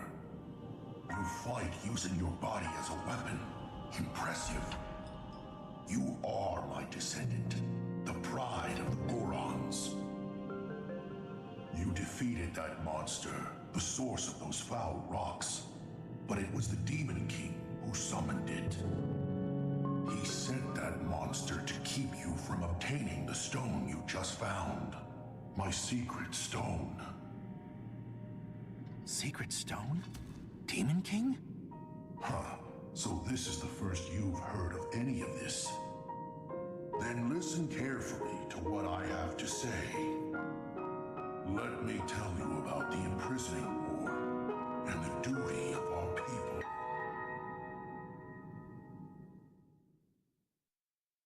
Many years ago, in the kingdom of Hyrule's earliest days,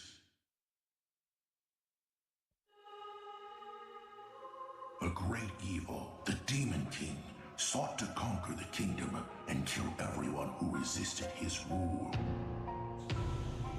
Rauru, the first king of Hyrule, rose up to oppose him, along with me and 5 other warriors. And to fight the Demon King, Rauru trusted us with secret stones. Incredible artifacts that amplified our powers. I stood beside my fellow sages as the Sage of Fire, stronger than ever with my secret stone. However, we were no match for the Demon King. Even my strongest blows weren't enough to break him.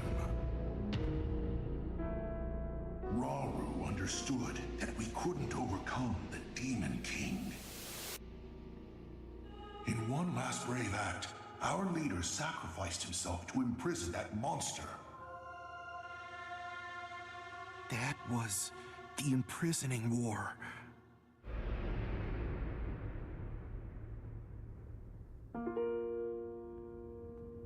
And then sometime later, the Sage of Time, one of the 6 sages, came to me. Her visit would set the Goron's duty in stone.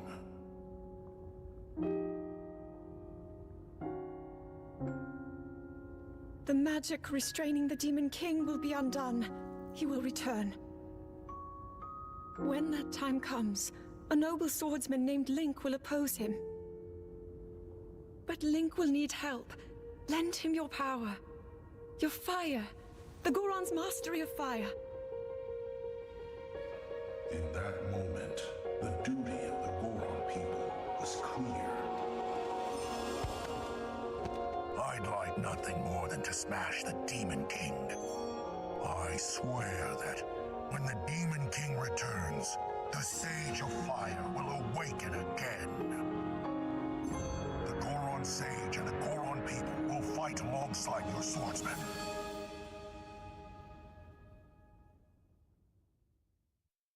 And that's what you need to know about the imprisoning war and of our people's duty. You saved Goron City, but the Demon King is still out there. Yunobo, Little Rock, take out my secret stone and honor the pledge I made to the Sage of Time long ago. Fight alongside the swordsman. Link.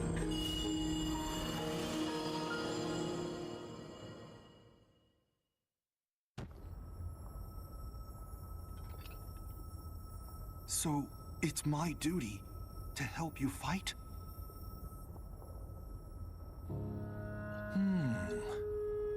And he wants me to inherit this? Really? I don't know if I'm nearly as great as my ancestor was. But then, if I don't help out, I'd be letting everyone else down. There's no way I'll let that happen. I can do this!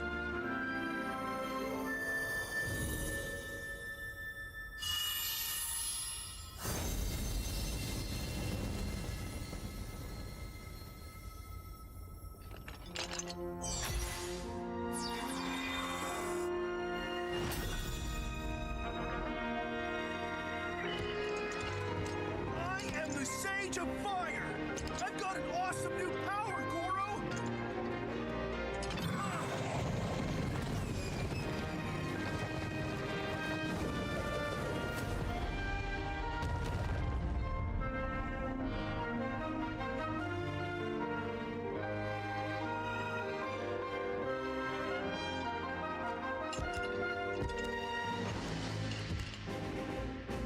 Link, hold out your fist.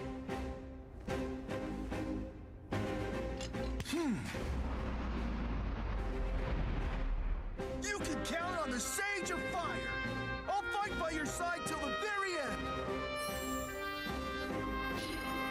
And take this. It's proof I stand with you.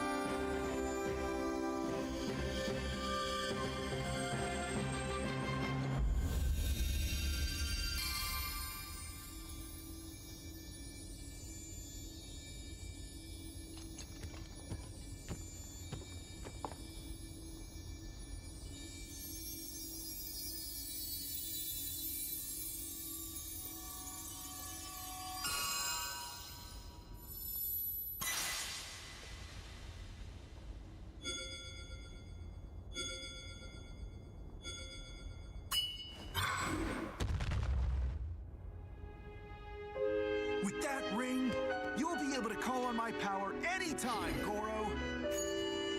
I promise, I'll be strong enough to fight beside you, no matter what happens. Okay, let's head back.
Okay. Holy cutscene Batman. Well, Yunobo has come into his own as the Sage of Fire. And you know what I forgot to do during that entire thing? I forgot to take a photo. Let me grab a selfie. I forgot to do that. So guess what we have to go do? We have to go to the depths, find one of the other copies of this boss, and literally rematch it to get the photo. It's fine. I have a feeling that's going to be a running gag too. Finally, I'd like to address the Master Sword before we advance this cutscene any further. So we definitely got the whole worthless piece of trash. Thank you for that redemption. Okay, I'll advance it in a second, I promise. So we got the whole deal with the Master Sword after we, you know, rescued the Great Deku Tree, right? My intention with the Master Sword is gonna be to grab it after we've completed the 4th stage, when there are no places left to explore, right? We've had a chance to, like, fully struggle bus it without the Master Sword for a while. I think it would be particularly thematic if we got the Master Sword closer to the end, but not necessarily quite before going up to deal with the red-haired, mummified, mummified badass. Mr. Shiny, welcome back. Welcome back, good sir. Hopefully things went smoothly for you. The bitch was rammed, but I forgot to take a picture, so I'm a worthless piece of trash now. Yeah, I this is twice now I've forgotten to take the picture, which kind of stinks, really, but it's fine. I can hardly believe you making me worry like that. I oughta... Please don't be mad at President Yunobo. Unthinkable. To act against the Empire? Yes, it is unthinkable. I did miss it again. And this was after raking myself over hot coals not to miss the second one. I did. It's okay, Slurgo. I'm the one who made such a mess of things after all. If I had just been more careful. You said you put Goron City back to normal, and you did. Oh my god, I am not focusing. Gotta watch out for those spam filters, Mr. Jason. I don't think you're gonna run afoul of them, but... you almost messed it up in box 9. Yeah... Gotta square up, good sir. Aelin says, do people use ramming bitches when I'm not here? Here and there. I try not to, but that's mostly because, you know,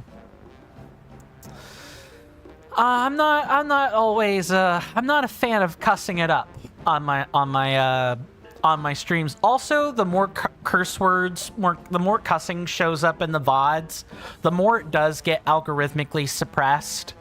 So it's one of those it's a bit of a poisoned pill when I read these. Well, what's up, Mr. Jason? What did you notice? I have more alpha Pokemon than you do regular Pokemon. I mean, that makes sense. The alpha Pokemon are the things you want to pursue, right? And, you know, you haven't told me that you're like a 100%er of like Pokemon games or anything. You don't go out of your way to catch all the Mons, so having more alphas does make sense. Mr. Shiny says, sometimes, and chat picks the lines up. Yeah, it does. The chat, it's become quite the quote, Aelin, for better or worse. You're the hero of Goron City. You were when you made Yunobo Co, and you still are now. I thank you, Goro. And we have to thank you too, Link. You got rid of the marbled rock roast, and smiles are coming back to Goron City. I keep imagining what might have happened if you hadn't broken that mask. Oh, no, I can't even think about it. Princess Zelda wasn't angry we ruined the mask, was she? Actually, we weren't able to catch up with her. It was all so strange. Now that I think about it, it seemed like she was walking toward that giant monster by choice. Aelin says, totally didn't Google what an alpha Pokemon was. I mean, it's not Rule 34. You don't have to... I get you're declaring you just did a thing, but the way it was declared makes it sound like, oh, I totally didn't go do that. Also, yes, you've created a legacy. You have, in fact, created one, Aelin. After that, we didn't see her again. Aww. President Yunobo, do you think that maybe Princess Zelda's one of the bad guys? Huh? What do you mean? Like maybe the giant monster was pretending to be Princess Zelda? Huh? No way. Hang on, come to think of it, my ancestor was talking about the Sage of Time. And that sage looked a lot like Princess Zelda, so maybe she is the real Zelda. But my ancestor lived a really, really long time ago, so that would be weird. But if that is true, then that means that was the real Zelda we were following. My ancestor said, I like how this prophecy has completely broken it up. Has completely just broken because of the implications of meddling with time. Aelin says I will forever be known as the ramming bitches guy. I mean, if that's what you want to be known as, more power to you. Shiny says, I've mentioned on the other stream how marbled rock roast reminds me how drugs sometimes are used as a form of control. Yeah, I have a theory about that. I don't know if it makes it more sinister or less sinister, but I will definitely divulge that little theory in just a moment. And Princess Zelda? Could she have been the real one or not? Or maybe, I'm so confused, Goro. Real or not, we need to find Princess Zelda and ask her ourselves. I'll ask my guys at Yunobo Co to search the area around the city for any leads on the princess. Even if you're not here with me, we'll still be connected, Link. You can count on me. Vow of Yunobo, Sage of Fire. Proof of the Vow of Yunobo, Sage of Fire. Use it to summon or dismiss the avatar of Yunobo. The enthusiasm's great and all, but let's not go digging up any more weird rocks. You got that, President Yunobo?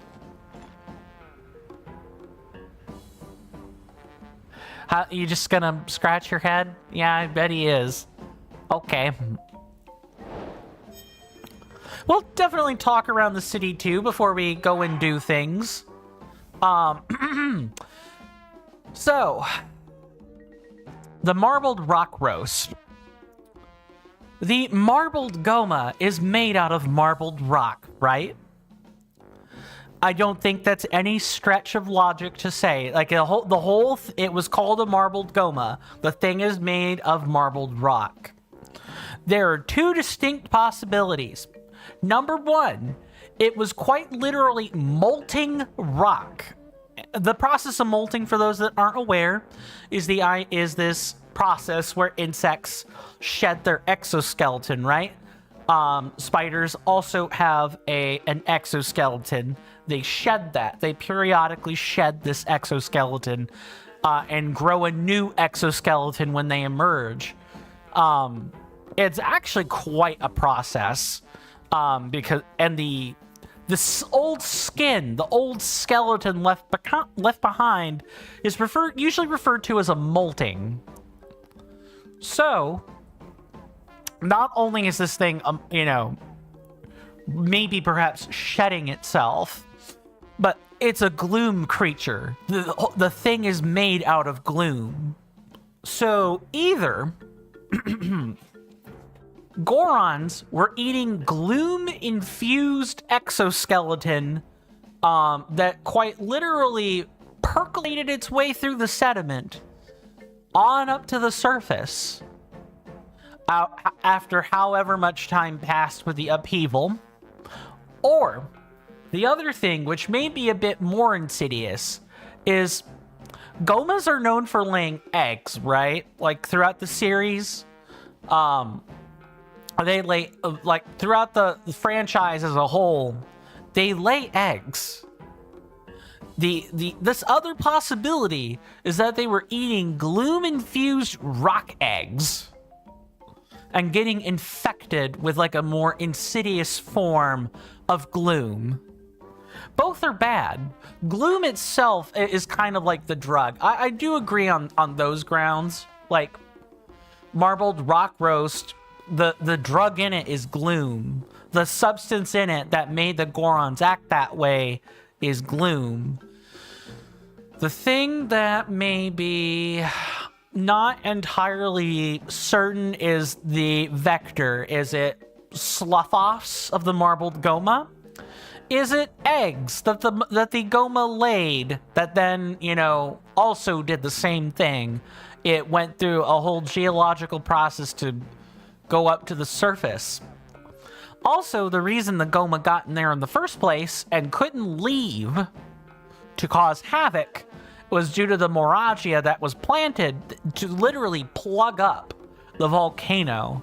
So it had a lot of time to just either slough off parts of itself or lay eggs. I guess a third option, now that I'm reading that, Aelin says Ganon made so much of the marbled rock that he made the goma and put it in the ground too. Yeah, like, that's a distinct possibility. Like, the goma could be an animation, right? The whole thing could be animated through gloom, and then the unanimated rock was just allowed to have a trace amount of gloom, and then it was sent up to the surface through geological processes. And then the Gorons are known for being heavy eaters, so they started eating the gloom-infused rock. The fan theories behind this, I'm sure, are going to be really cool. Jason says, done again. Very well, Mr. Jason. I pray that is the last time that'll be said, mostly for your own sake, I suppose. Mr. Shiny says, or goma infected the existing rock structure. Yeah, like, that's also... That also could be true. There are a bunch of different interesting theories about this. Why don't we, talk with our fine friend, since the flame guard appears to be working. Yay, fun time with Offrak. We get to relax now. These poor children. Listen to this, listen to this. We got Aspect President Yunobo to do a really important job. We're going to be representing the Gorons. All right, let's talk. I remembered something about that other Zelda. When we were mining marbled rock roast in the north side of Death Mountain, she said something kind of funny. She told me not to go near the lizard lakes, but she didn't say why. Bit surprised to hear the word of lizard lakes coming out of your craw. Don't hear much about them lakes these days. I still recall an old nursery rhyme about them. One brother hunts with the other brother hides. Two lizards fighting over what's inside. Not everyone knows this, but the lizard lakes are also called the Lizard Brothers. I searched high and low for them back in my younger years. Always thought treasure must be there somewhere. Then on my hunt, Death Mountain blew its top. It was covered in lava before you could say boom. Boy, I'd forgotten all about my search for the lakes. This was back during Breath of the Wild, apparently. That's it. Talking about this has me all worked up. It's been a real long time, but I'm ready to start the hunt again. Best place to start looking is halfway up Death Mountain. My hunch way back when led me to the north side. There's a Yunobo dig site there too, so we can hop in a minecart and get cracking. I don't think you'll be doing any such thing, Bluto. My aching back. Hey, Link. I've been cracking my skull trying to remember anything that might help clue us in on Princess Zelda, but so much of my memory is a blur from when I was wearing that weird mask. I did recall one thing, though.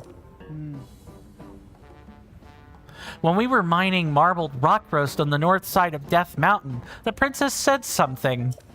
She told... Right, he's gonna say the same thing here. That's why I was talking to Boss about it. Uh-huh, and what do you have to say? Yep. Uh-huh. You're telling me you're gonna go looking? You hear that off in the distance, my senators and inductees? That is an ad storm. In about 5 minutes, it'll blow over us, and then we can get right back to the gaming. Thanks. If you're serious, you'll want to head about halfway up Death Mountain. I'm pretty sure it was the north side. There's a Yunobo dig site there too, and so you can hop in a minecart and get cracking. If it weren't for my aching back, I'd join ya. Well, if I recall correctly, we have like a mask. Yeah, we have the Vom Meadow Divine Helm, which we got when we went through and did the secret waterfall thing under the Hebrew Mountains, right? Like roughly, I'm probably not remembering right, but so methinks that we're gonna find another divine helm when we do that one, and we go to the north side of Death Mountain, probably poke our heads in a cave and find it. Alan says it's a mask. Well, I guess that basically all but confirms the suspicion, right? Shiny says, to everyone's lack of surprise, I know what kind of thing those lizard brothers fight for. Indeed. Well, we're not going to be fighting over the squabbles of such a thing for a long time. Well, at least a few episodes anyway. We have the sky to do, I think. Go up and look. Yeah, there are a couple of islands, and we have not visited any of them because we focused right on the story. So guess what we get to do? We get to go to Sky, and we get to do that. Yay! I mean, Alan also basically said what it was. It's the Varudanya helm, which makes sense. I'm gonna guess there's one of these sorts of quests at each of the regional hubs, and we'll definitely be doing them all. I do want to thank everyone for hanging out with me, of course. We've done all the necessary shilling, so the only thing I have to say is, you know, at the top of the hour, we'll be taking a 3-minute commercial break. I highly encourage everyone to get up and stretch for themselves. There will be a nice little timer up at the upper left-hand corner of your screen. When that timer hits 0, you know, I'll be back at my desk and we can pick back up where we left off. You guys know all of the you guys know all of the extra spiel about that. Shiny says, if you know the design of each of the Divine Beast helms, which one do you like the most?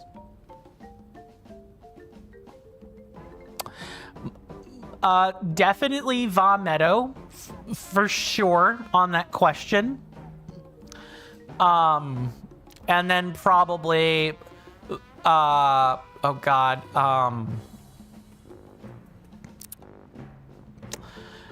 it'd be the Zora one. I've already forgotten the name. Shoot.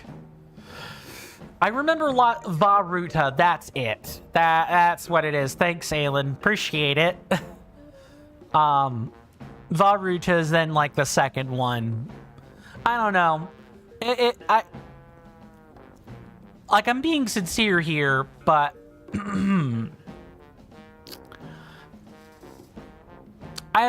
this is just like out of the helmets themselves. That's not necessarily my favorite set of armor. Mr. Shiny says my personal favorite is the Von Naboris one. Fair. It gives off the vibe of Desert Warrior equipment. Yeah, I could definitely see that.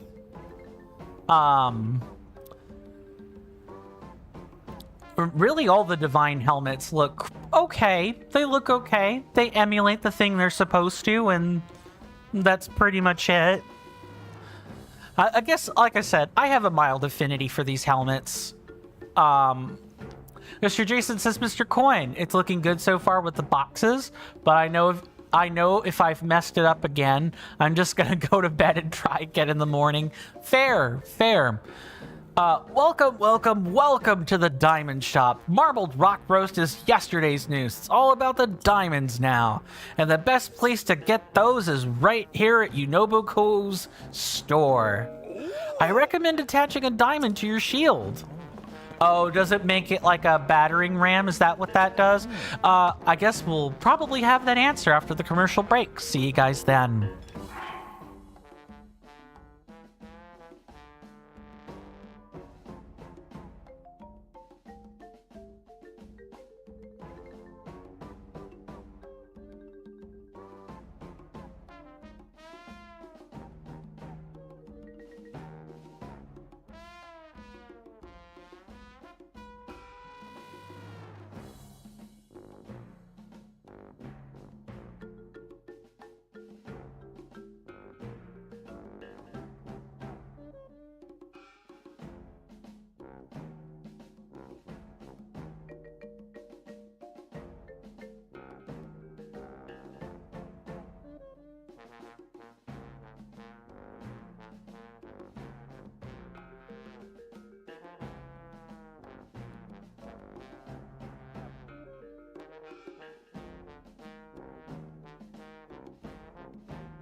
Sorry about that, folks. I am back. Let me go ahead and catch up on chat, starting with YouTube. Does not look like anyone has responded. That's fine. let's see. Mr. Shiny says, overpriced garbage they sell. I can get them diamonds from random ores and taluses. Too true. We've gotten a handful of diamonds. They're a little bit harder to come by, but we do have them. Mr. Jason says, I did mess it up again, but you'll give it another go as you only messed up at box 10 of 15. I mean, hey, that's progress, right? Sorting boxes does take a lot of time to get right if you care about the sorting at all. I usually just sort my boxes by level, and I'm happy enough. I don't try to sort them by type or anything fancy. How much are these diamonds? 1,000? No thanks. Let's start talking to some other people. So strange. The marbled rock rose just up and vanished. Sometimes the strangest things happen. But the city's bustling again, and leaving the work at the end of that younger Goron means we got time on our hands now. What? Maybe we should take a vacation, eh? Ooh, let's go somewhere where we can really see the moon. I'm thinking about the place we were born. Remember how the full moon shone on the ground there? How can I forget? It was quite a sight. Going back there is a great idea. But what with the lava flows, the areas have gotten confusing to navigate. I don't remember where it is. I'll follow you on this one, Volcan. Oh, I was counting on you to remember how to get there, buddy. Full moon. Eavesdropping, were ya? Why no, I happened to try to strike a conversation and caught you midway. But sure, the game wants to say I'm eavesdropping. By all means. Gorons are born of the land, you see. Volcan and I were born from the same place, so you could say we're rock brothers. We were born in a cave, but the full moon shone so brightly, lighting up the darkness of the cave. It was a mystical thing to see. I remember thinking it was weird that it was the middle of the day and not night. I was just a baby, but I still remember it. The only other thing I recall is that it was somewhere at Lake Verona and Elden Canyon, but that's about it. My memory is all fuzzy, Volcan. Can you Volcan, can you remember anything else? It's no use. Nothing is bringing it to mind. Maybe if I could see a picture or something that shows that full moon shining on the ground. Maybe I'll just stare at a map till I remember or something. A Goron's favorite genre of music is rock and roll.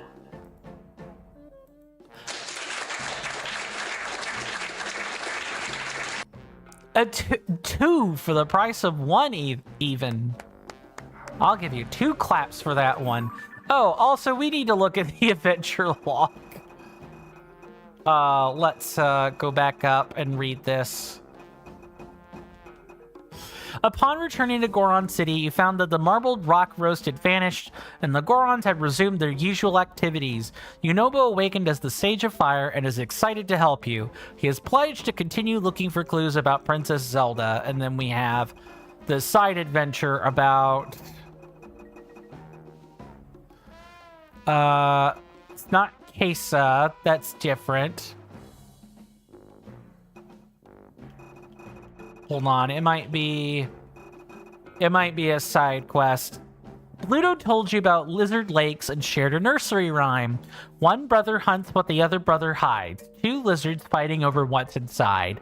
He believes they're halfway up Death Mountain on the north side. And then Volcan and Trey want to go moon gazing. They spoke of a place where you can see the full moon shining on the ground at midday, but they can't recall how to get there. They only know that it is at Lake Verona and Elden Canyon. They might recall if they had a picture of the full moon shining on the ground during daylight.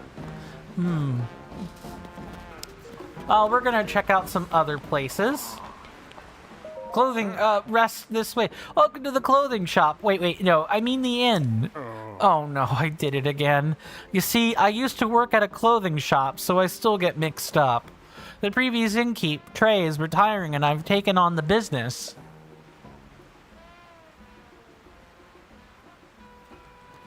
What is bugging me is the spaces between each. Ah, yes, there's the compulsion coming into play. Mr. Jason or Mr. Shiny says, "Oh, Mr. Jason, you're rocking it today. You can even tell you're on a roll." Okay, that's a forced laugh. That was funny, but I also don't want to wear the applause out. And there were ellipses, and there were a few other things. I really have to get like I need like a score sheet or something, or like a rubric over which one to use. And hope I don't like, contradict myself somewhere along the way. But if I can't even remember what kind of shop I'm running, I got a long way to go. But I'll do a good job eventually. I made a promise to Trey. That's why, sir, I'd like you to be my first customer. I give a killer massage, too. You won't regret it. A bed will cost you 20. If you want to throw in a Goron massage, that'll run you 50. Sir, is this your first time here? There it is. Where is it? The face. These faces never get old. Gorons are so expressive. I do quite like it. Is this your first time hearing about Goron massages? We administer the massage on a hard rock bed, and we apply a lot of pressure to loosen the muscles. But it doesn't hurt one bit. Just lie back and relax. So says the Goron, who weighs many times more than a Hylian ever will in their lifetime. You wake up refreshed, rejuvenated, and restored. The 3 magic R's. Oh no! Fine, a bed and massage. I want to hear this. A bed and a massage. You got it. How long do you want to rest for? Until morning. Enjoy your rest till morning.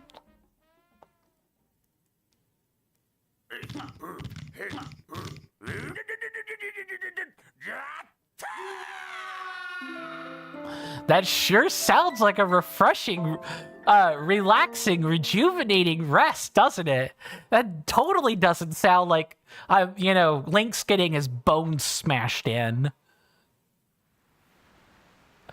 And he just has the most cheese-eating grin on his face afterwards. Like, what the heck? Morning. Good rest and good massage, eh? I think Link's bones are gonna say something different. If I shut up for like 2 seconds, you can probably hear the squeak of each one of Link's little fingers as it says,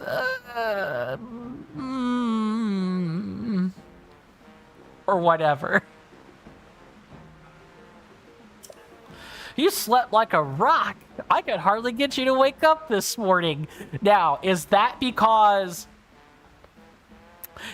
our broken bones had to mend first? So you were just in a coma until then?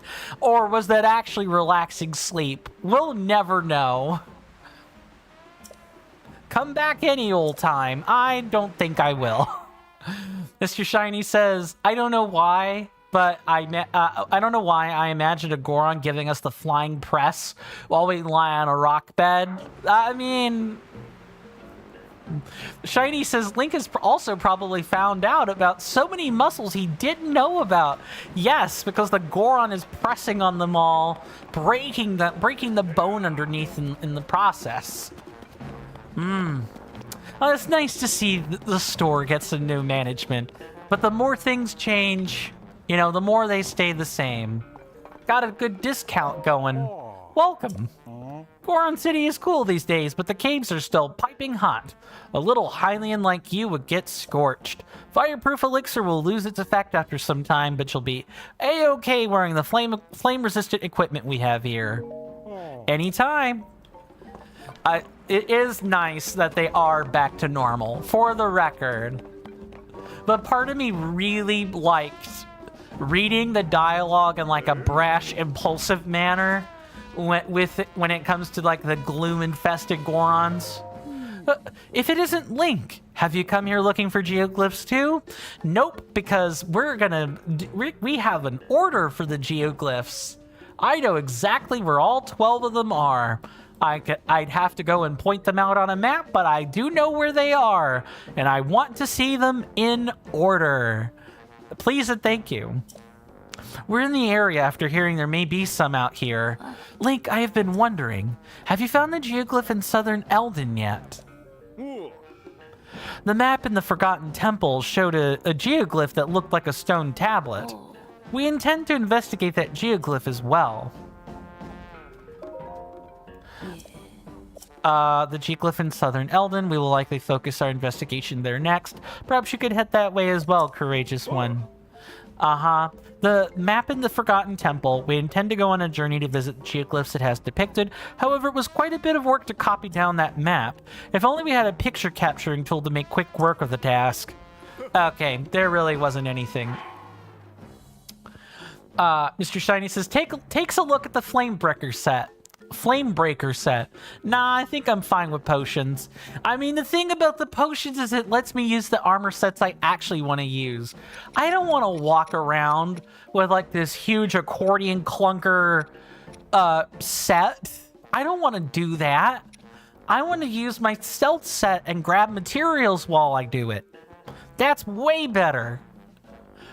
But if you need to use the Flamebreaker set, it does what it's supposed to do. That's the important part. Aelin says, so I like the high Gorons more. Yes, I did in fact like the high Gorons more. Only for the explicit reason of I get to read in a gruff voice, and I get to comment in a way that's maybe a bit more brash and abrasive. I get to sound like I'm uncomfortable. You know, that kind of thing. I get to take out some of my internal frustrations on the dialogue.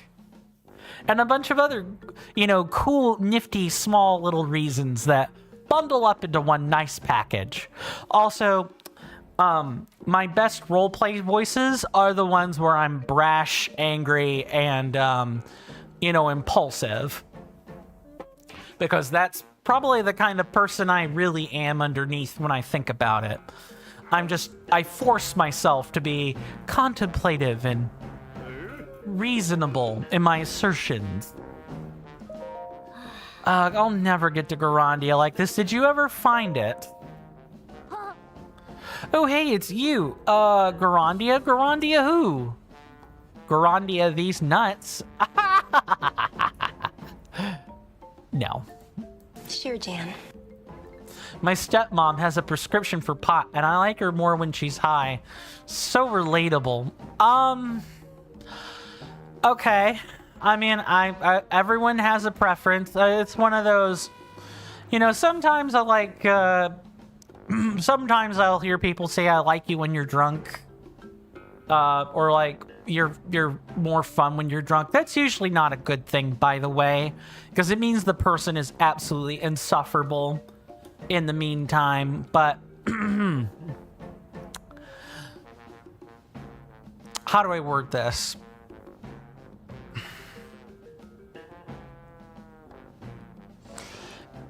There's something wrong with the relationship if you like a person while they're, you know, inebriated or otherwise disposed. And this is coming from someone who has parents and multiple people in his family who now smoke that blasted plant, marijuana, that one.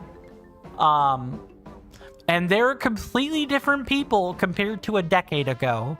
You wouldn't think that chronic pot use would change people, but it does. And the worst part is that you can't even tell them that they've changed. Like, to them, they don't perceive that change. It's only from the outside looking in where the personality shift and the tendencies are all noticeable. It doesn't matter if it's in... You could be microdosing yourself on pot, and eventually you microdose yourself enough, and you will, in fact, start changing psychologically up here. And the physiological changes that usually come with it are because people are uninhibited when they're high, and they eat a whole bunch because of that, like because of poor impulse control or whatever. Alan says, I like her just great when she's sober. She's just nicer and happier. I mean, that's fair. That's fine. I just want to make it very clear that there are implications when you say, oh, I like someone when they're inebriated, and if you don't bother to clarify they're great while they're sober, the implication becomes, oh, they must be insufferable while they're sober. That's where 90% of people's headspaces are just going to go, is this person must be insufferable unless they're intoxicated, and that's not a good thing. Never heard of them. Never heard that Gorondia is actually a place where Gorons used to live. Definitely never heard that, and not looking for it either. No way would I be looking for a place that has weird vehicles and exciting treasures. And I most certainly didn't find minecart tracks that probably lead to this legendary place I know nothing about. And the tracks definitely don't have something wrong with them that's keeping me from looking for the place. Nope. Please don't sneak up on me. For a second, I thought... What? What? I thought my big secret was out. What? Did this Goron just disassociate? I think Dugby just disassociated, blabbered everything that they didn't want to say, and then like, wait, what? Huh? Oh, why is this Hylian still standing here? Get mad for no reason. That's awful. I'm gonna check out the minecart tracks. Don't follow me. The ancient city Gorondia. Gorondia? The child is probably mistaken because we know where the real ancient city of Gorondia is. The young Dugby is searching for the city of Gorondia where the Gorons of old once lived. He said that he's found the minecart tracks leading to Gorondia, but there's a problem with them. He told you not to follow him. Alright, I guess we're gonna follow. And thankfully we don't make a whole bunch of noise. We're just gonna wait right here.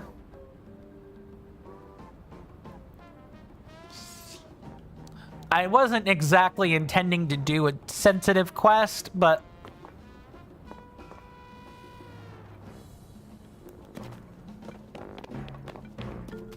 here. Do I have to interact with them? These are them. The secret tracks. Where did the cart go? What? Oh, there it is. I have to talk to this guy while also following him silently? That's cruel. Gorondia's gotta be down these tracks. But with all these big rocks having fallen on the tracks, I don't know what to do. And the cart won't move. Gorondia's gotta be down these tracks. I like how I'm in front of him and he's just not acknowledging it. The cart is ready. Huh? Where did that happen? How did you know I wanted to use it? Wait a sec, this happened last time I saw you two. You've got superpowers, don't you? That's the only way. Well, whatever. It's fixed now, so I can keep going. Bye. Hey, guy. Everyone knows that a cart won't move unless it's on some tracks. Can you please put it on the tracks before I get on board? My cart is the one with the cushion on it. D-O-N-E. Finally done. Nice going, Mr. Jason. That only probably took like over an hour. I bet that has produced quite the bead of sweat, huh? I don't want any bruises on my tush, so make sure you got the right one. You mean to tell me I can use an incorrect cart somewhere? Whatever. We're gonna do this. Staple it on the back. Put this on the track. There we go. Now talk to him again. That honestly took a good majority of your stream, yeah? Well, I mean, hey. You know, you found something... I want to say fun, but I know fun isn't quite right. It's like something tedious yet important to do, right? Made the time pass by really quick. That kind of thing. Well, your cart is ready again for the second time. The cart's ready, then so am I. Do we have the thing? Do I need to turn the thing on or off? Dismiss. Okay. I think we are good to go. That's dangerous.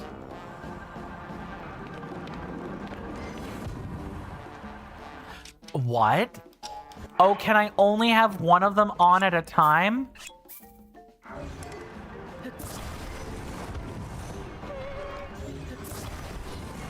I think I can only have one of them out at a time.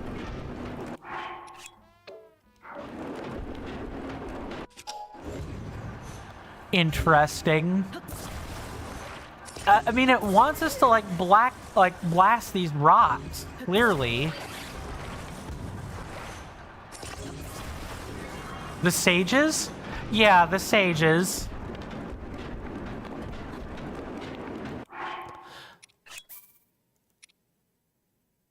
Use it to summon or dismiss the avatar fire. Like this should be lit up, but it's not.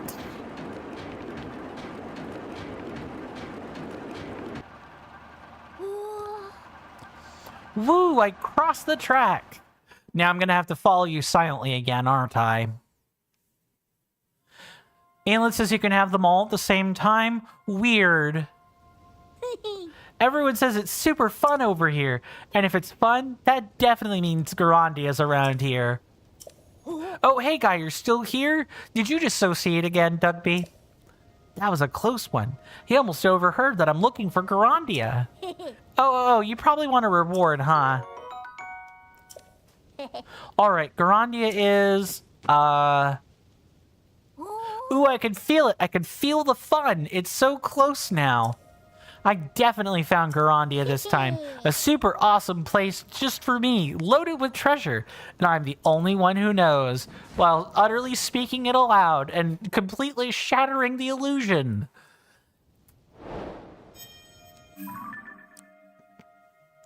Little Duckby is searching for the city of Gorondia where the Gorons of old once lived. You delivered him to his destination and he ran off smiling, excited about what lay ahead. It wouldn't feel... okay. It didn't trigger yet.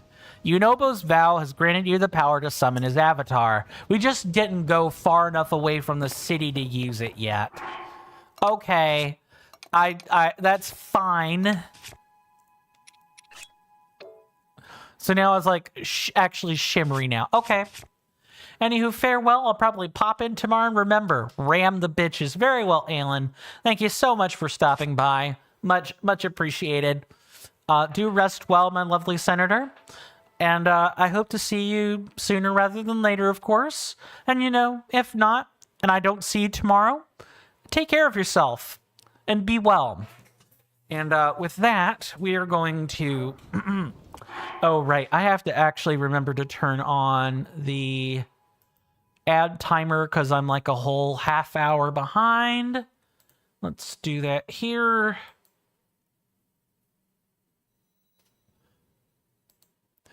I normally don't have ads that run at 5, but I'm going to have to run one at 5, so...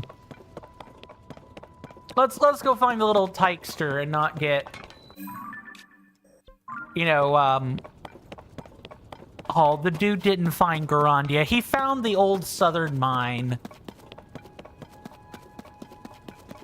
Think that's what happened?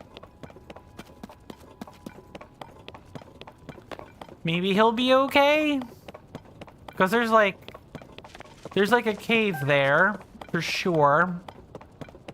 Ah, no, we can find him. Good, good. I was worried we were going to have that issue. Let's check up on you, child. Gorondians. Yeah. Oh, it's you. Are you following me again? You're sure pushy. I like that. So, I'll let you in on a little something. It's actually a secret to everyone. Take this. I have discovered the home of the Gorons of old. Gorondia. Guess what else? There are Gorondians there, too. Gorondia is inside this cave, deep inside, there's this weird twisty spiral track. I bet you it's for a vehicle from Gorondian civilization, which means the people inside are the Gorondians who made it. Not necessarily, kiddo. Could be the Yiga clan hiding in there. I doubt it, they'd roast, but they were playing on a twisty spiral track and it looked like fun. Next time I'll ask if I can play with them. I've been watching the Gorondians lately. They've been inside the cave for a long time. Sometimes I can see them zooming down the spiral tracks. I want to play with them, but I'm so nervous about talking to actual real Gorondians that I freeze.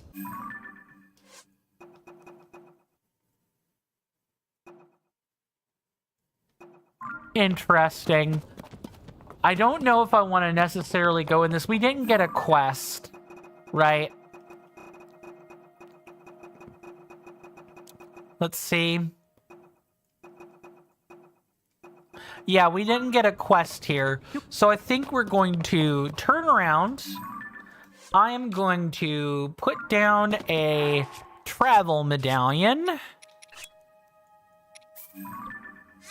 Yep, I'm going to collect that one. And then we're going to place one right here. So that if it turns out there is actually a quest here, you know, we can deal with it. Anyway, let us start at the Elden Canyon and let's start going to Sky. Let's start collecting Korok seeds. Everyone's favorite part of the video game, collectathon stuff. If you guys want to follow along on Twitch or YouTube,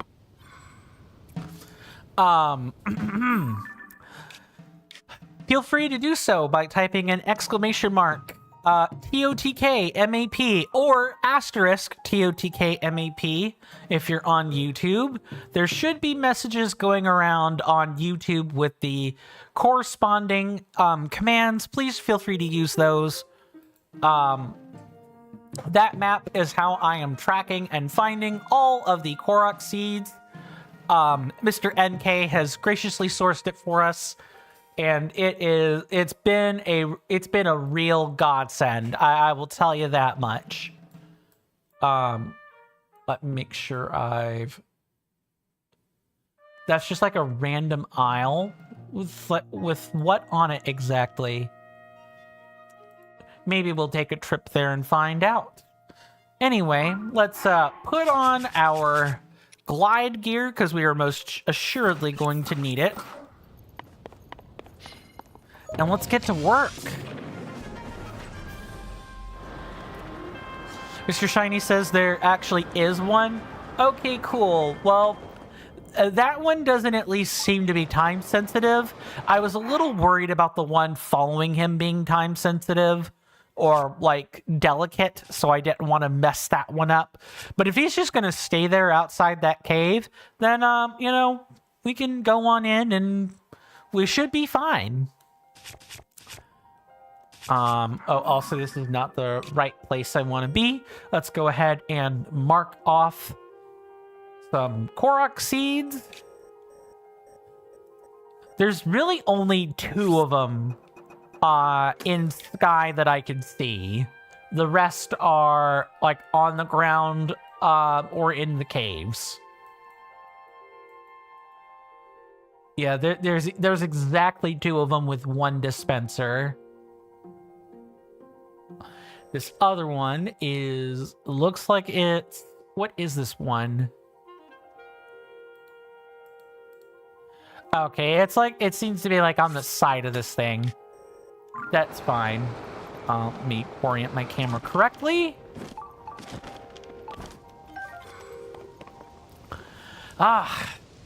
It's good to have the exploration out of the way, huh? Or it's good to have the main story out of the way for a little bit. I know people probably prefer the action of the main story, but I like breaking things up. It makes the LP more variable, number 1, and number 2, perhaps more importantly, it lets us space out the action so that we don't burn through it in like the first 2 months, right? Because we've actually been... Okay. The LP has technically spanned the 2 or 3 months, you know, since the start, but at the same time, we've really only played for about 2 months, and I've played some stuff off screen for like a chunk of that. So we actually have not been playing this that long, you know, it's long relative to our main story progress. It is not necessarily long in relation to the entirety of the game, right? At least that's how I'm seeing it. Ugh. I really could go for a cup of coffee. But you know, I'm trying not to lapse back into old bad habits. It's hard because hot drinks keep my nasal passages clear, and I don't really have any I don't have any boxes of tea lying around that I could have instead. Ooh, dazzle fruit. Yeah, I could use this. I was wondering when we were gonna get you know, replacements. This is right here if I need it.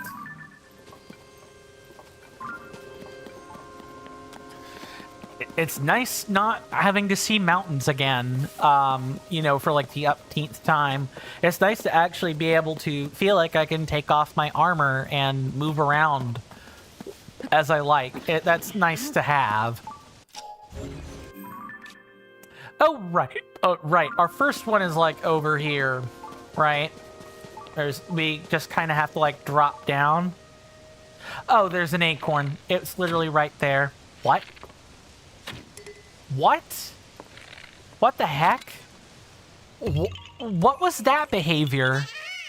It was like encountering some kind of hard wall. And then it just fell right down.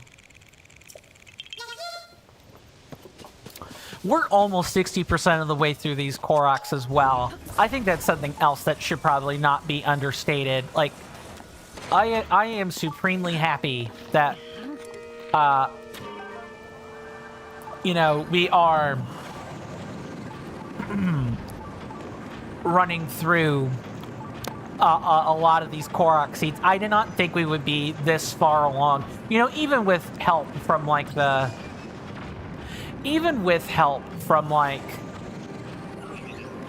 oh, I want that stick. And that stick is gone. That's fine. I guess I should have actually knocked it out with a melee attack if I actually wanted it, huh? We're full up on weapons, so we really should use some first.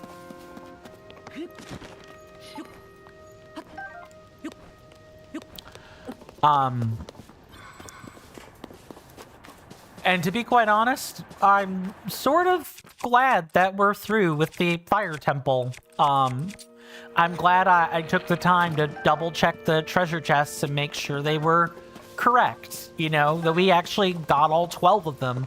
I cannot, or I say 12, it's more like there are like 9 of them. I think when I was looking at like maps and stuff, I really thought there were going to be 9, or it looked like there were 9. It felt like 12 treasure chests. I'll probably look at it again and, you know, maybe put my musings in the Discord server just for those that are interested, because it is something that oh, hello. Yeah, that does bother me, that I am not quite fully sure. Okay, we're gonna... I don't think I could do this from here. Yeah, no, I can't. I need to be ready to go with...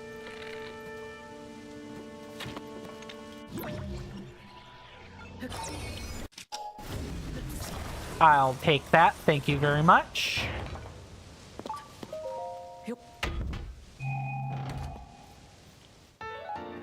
Da da da da da. A very old map that shows a marked spot. What could be there? You already found the treasures shown on this old map. That's funny. I like that. I like that you could preemptively beat the map to the punch there.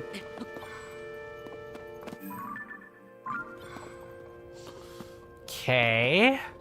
I think we're supposed to ascend or climb up otherwise. I think that's what's supposed to happen.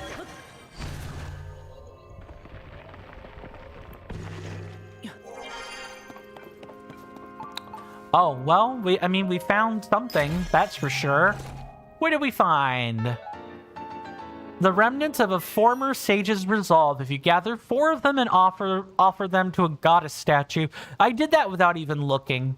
You could deepen your connection with the sages. Unfortunately, my map does not actually show me where these are. You know, except for if I type them in and actually do the searching. That's totally fine. I like bumping into these kind of randomly. Did I? No, I did not mark where I found them, and that's also fine. I could ascend through this, but I would rather see what else is here.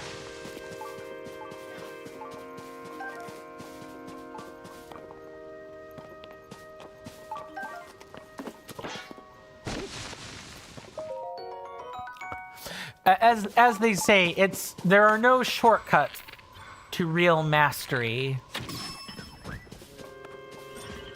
All right, I want you to come this way, and I suddenly do not want you to come this way all that much.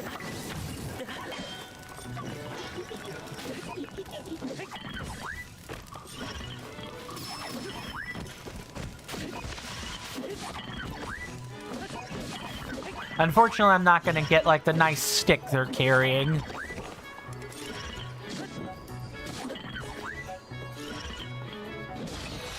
Thank you, Yunobo.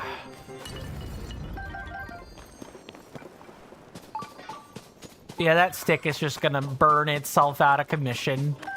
That's fine. And we could use the shrine to make sure I've got the Korok tally correct.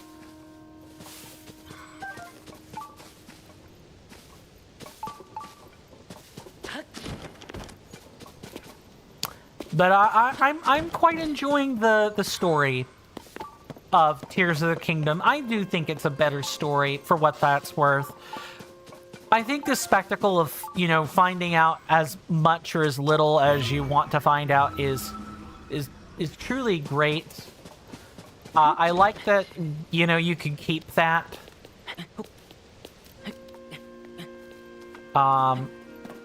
Interesting. Why I can't climb that, I will never quite understand. It's nice that you can, once again, choose as much or as little of the story as you want to find, as you want.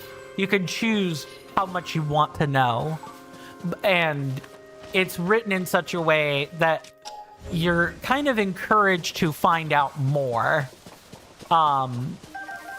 You know, the characters are more robust. I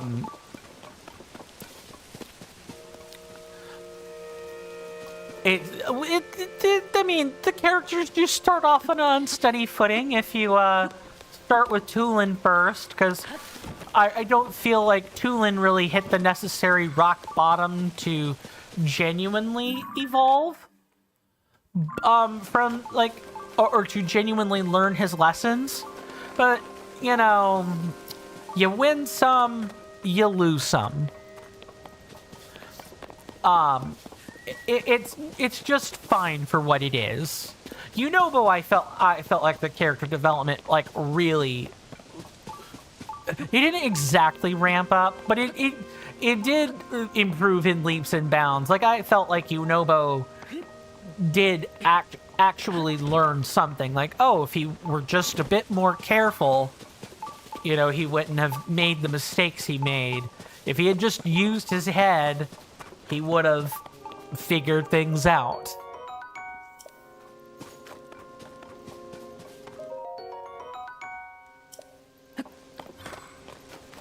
Any more nice little goodies lying around?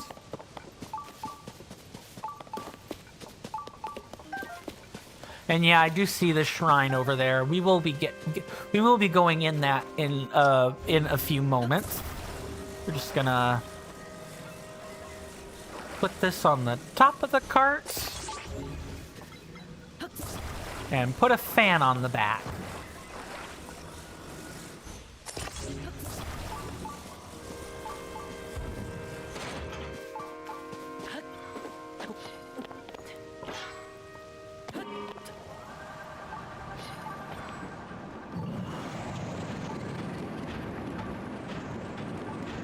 Nothing to do up here but, like, wait. Hopefully there don't start being additional impediments in our travels. This will turn off when the battery goes out, and I'm fine with that.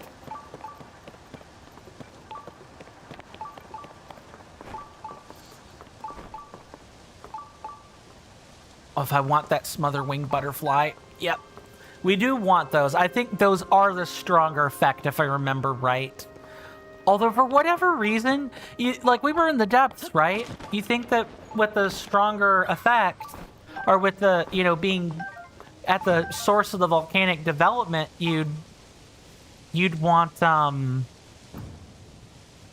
you know, you would want to have the level 2 flame guard, but that was apparently entirely unnecessary. Mr. Jason says, Mr. Coin, here is how my boxes are set up. Boxes 1 through 15, Pokemon and Alpha Pokemon. Boxes 16 through 18 are spares. Box 19 is the starters. Box 20 through 21 are the forms. Oh, so like the regional forms. Makes sense.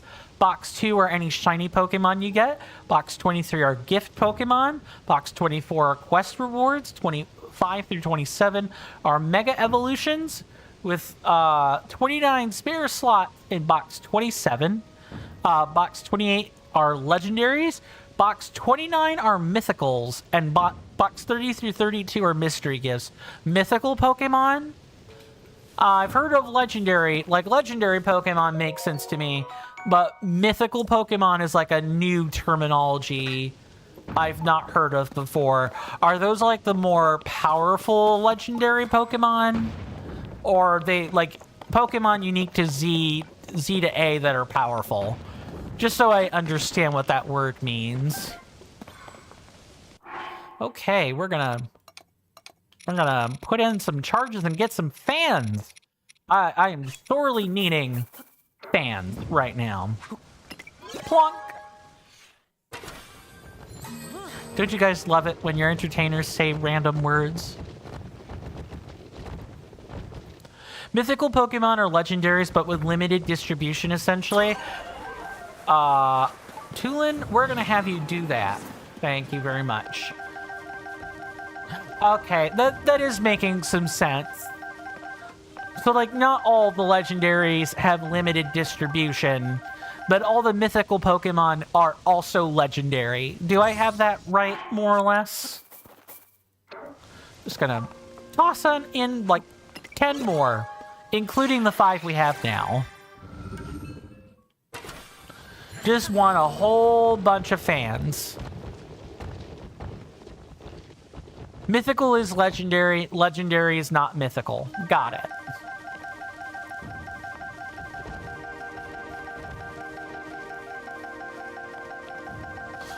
You guys are gonna... this sound... This A spam you're hearing is definitely going to be in your dreams later tonight. Just saying.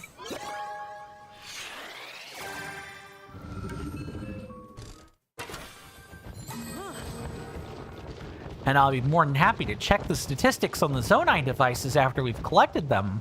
Because I want to know how many fans and batteries I got. I'm sure these collection sounds are not annoying whatsoever. Okay, 39 fans and 82 batteries. I think we're set. on that for a while.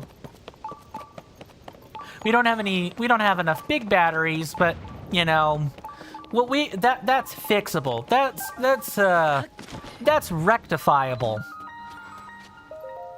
We're gonna collect this as a teleportation point, but I'm not actually gonna step in it yet.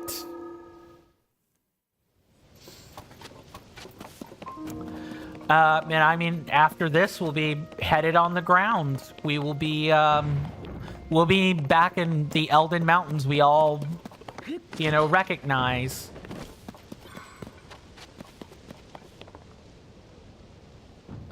This has to be like a... Oh, I thought it was going to be an arena. Guess not. Mr. Shiny says, for example, legendary Dialga and Palkia are legendary. You find them in the game. Arceus was originally tied to a special event you needed to get a normally unobtainable item for. Therefore, it's mythical. Makes sense.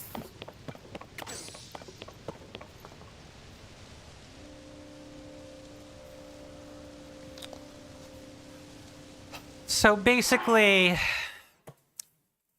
if I use my intuition right, they're the Pokemon not shown on the cover box, right? Like, they're the legendary Pokemon that are not on the cover box that have like a known limited distribution method to them. So for example, Jirachi, I think Mr. Jason is saying that, listing these examples right here. Jirachi is an example of a mythical Pokemon. Mew, Celebi, Jirachi, Deoxys, Fione, Manaphy, Darkrai, Shaman, Arceus, Victini, Keldeo, Meloetta, Genesect, Diancie, Hoopa. Yeah, Hoopa. I had to take a second and parse that. Usually when I sound that out, I think of Hoopla. It's Hoopa. Volcanion, Magiarna, Marshadow, Zeraora, maybe? Meltan, Melmetal, Zarude, and Pekarunt. I hope I got all those right.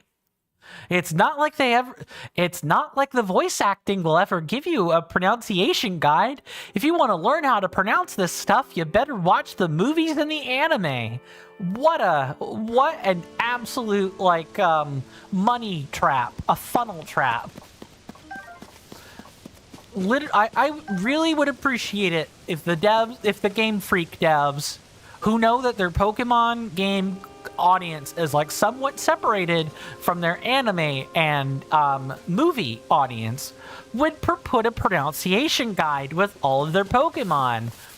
And maybe they'll stop making up absurd names no one can pronounce if they have to do that. It's like Bat and Kaidos.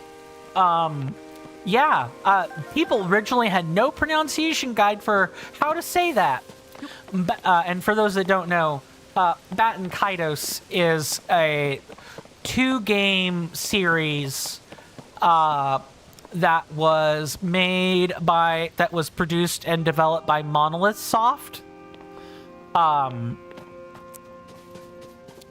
And you famously couldn't say the title of there were like 50 different pronunciations for the title of the game because no one ever said anything.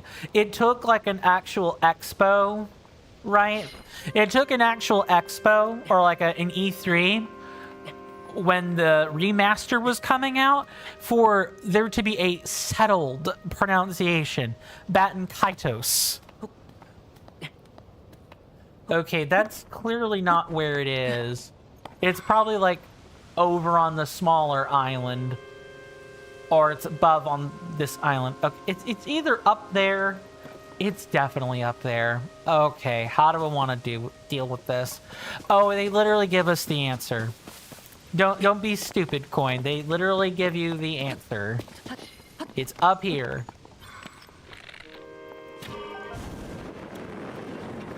And they even have batteries.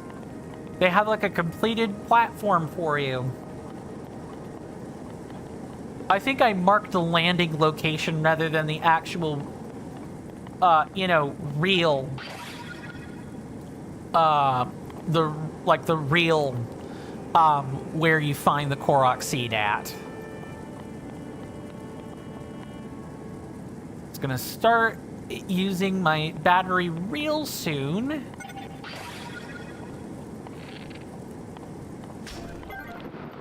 Okay. Oh, we have to go a little bit more.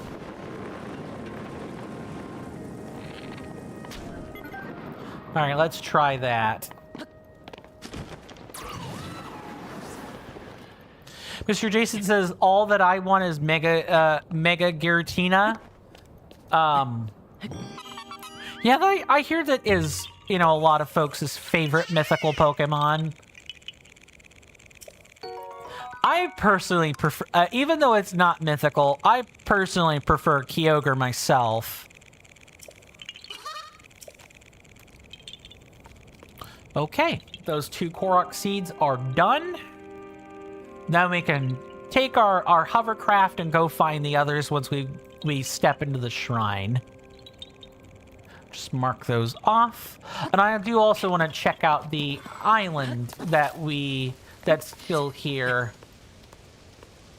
Any golden apples? No, they're just regular apples. Okay. I'm trying to think about other like legendary Pokemon that I actually enjoy or that I actually like playing with. Jirachi is one of them. Deoxys is one of them. Victini is one of them. Meloetta is another one of them. If I ever get the chance to, well, actually, at that point we go into I've never owned or played with one. But I definitely at least enjoy the designs on Hoopa, Volcanion, and like the Melmetal Pokemon. I quite enjoy those. My preferred types are usually Poison, Fairy, Psychic, Steel, and Water type. I usually like to play around with those. They're like excellent special attackers, decent defense walls, or they can be like tricky status. Like a tricky status inflicting Pokemon. That's usually what I like to play with. Water makes a way. Yeah, it sure does. It's called Obsidian. Have you heard of it?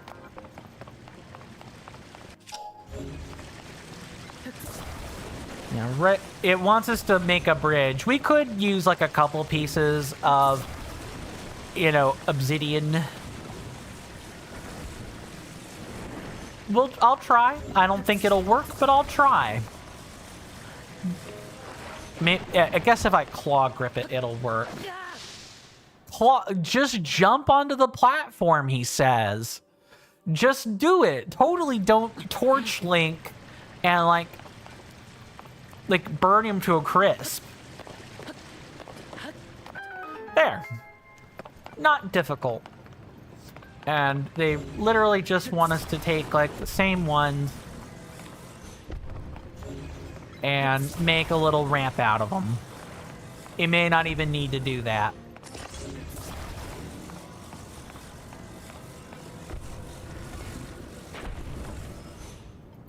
Yep, we could just do this. I'm definitely cheaping out on the puzzle right here. What? Well, what do they want us to do here? Do they literally want us to blow it up? Oh, no. I know what they want us to do. They want us to, like, literally put an obsidian slab on a sword and use it. They're showing us that this stuff breaks rocks. Sure, I'll drop this one and, like, use fuse here. Lava slab guster. Ah, they're called slabs, are they? A two-handed sword not properly cared for, although it can be used as a weapon. Its durability is low. Don't expect it to last for more than a few strikes. Right. Okay, dropping. I want my fancy weapon, thank you. And we'd have the treasure chest already, so all we have to do is... It looks like it wants us to make another bridge. No clever uses, game?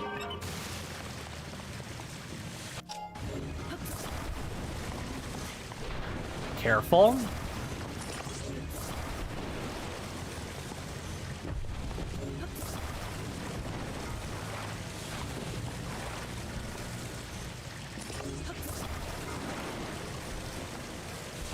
I think 5 tiles should probably do it.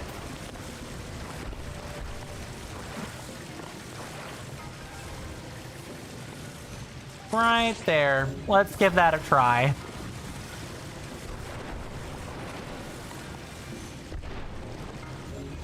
It's not correct.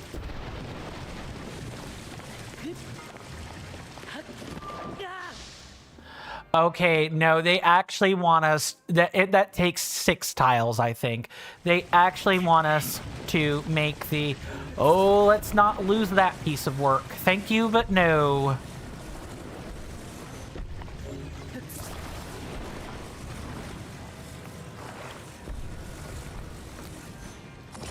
So when the game says make a bridge, it does literally want you to make a bridge. Cool.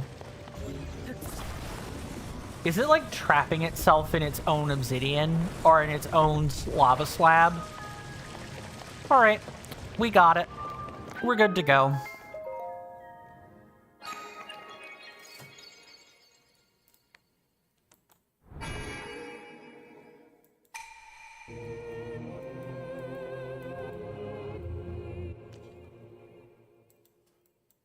Yeah, there are actually a couple of little tiny islands that we could go check out. One of them, and I think the larger one, might contain a sage's will. So maybe that's worth investigating.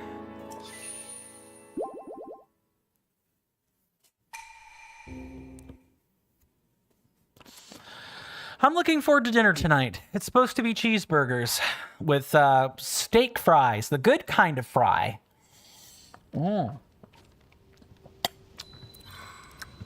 If there are a few things that might... Thank you so much for the follow. I do keep follows anonymous on Twitch and YouTube. So thank you so much. I do hope you enjoy the free emotes that come along with that. I do hope you enjoy the rest of your stay. Thank you again. All right, let us... We can see these islands literally over here. Let's go take a crack at them. Maybe this one will have the Sage's Will on it, but it could also be any of these other ones. I guess that's a bit unfounded. You know, I just feel like there's gonna be a Sage's Will somewhere nearby. All right. We have plenty of ore, so I don't see a reason why we couldn't just use ore here. We have like well over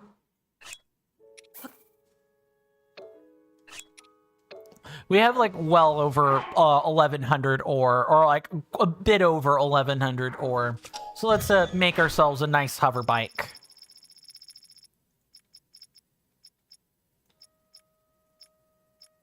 As soon as I can literally find it. And only 15 ore, too. Let's go ahead and do that. And one more time.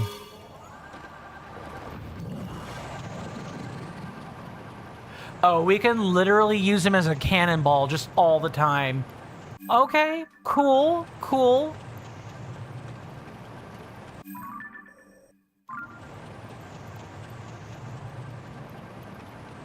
And he doesn't seem to be weighing my bike down any. which is good. I like that. Huh. It really does work as intended. All right.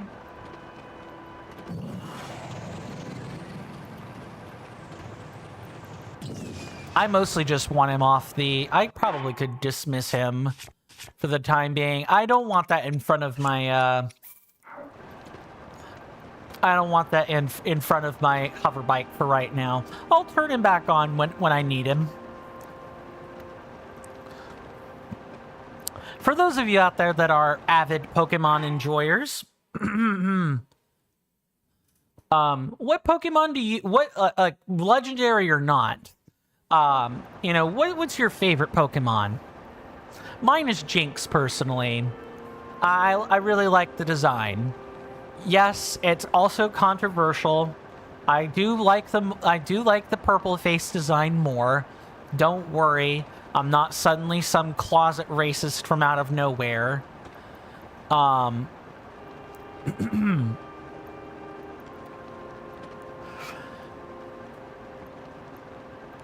I get why it was controversial. I do also think it, back then, knowing that Pokemon are, fake sometimes humanoid creatures, right? I do feel like there should have maybe been, oh, maybe the original design wasn't bad enough to warrant a fix. Maybe there could have been other things done with it. Maybe make it less humanoid. I don't know. I'm ultimately fine with the design, and I do prefer it over, you know, the one with the literal black face on it. I'm not completely sold on. Is this I'm not sold on the caricature being offensive, I guess is what I'm trying to say. It is offensive. People have said it's offensive. So my opinion is a moot point as far as that's concerned. It's just something I think about every now and then. It's if we were to go back with a discerning eye, what Pokemon designs are problematic because, you know, they actually depict something problematic, and which designs are problematic because some Karen from Collective Shout thought it was a problem. You guys know the type of person I'm talking about, right? These are the people that will complain about attractive women in video games, and there's nothing wrong with non-attractive women in video games either. But these are the same women that will complain about, you know, cleavage on the screen and then, you know, read Morning Glory Milking Farm or whatever.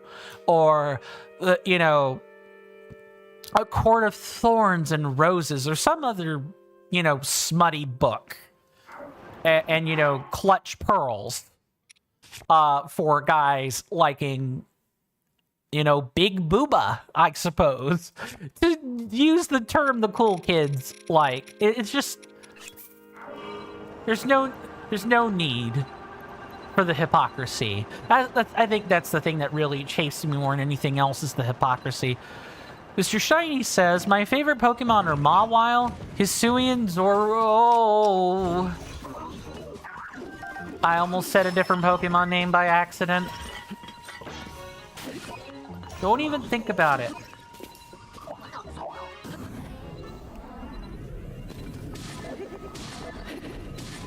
And Ogerpon? Ogerpon? I'm pretty sure I'm gonna definitely be saying some words wrong. Oh, this is a good time to crack this.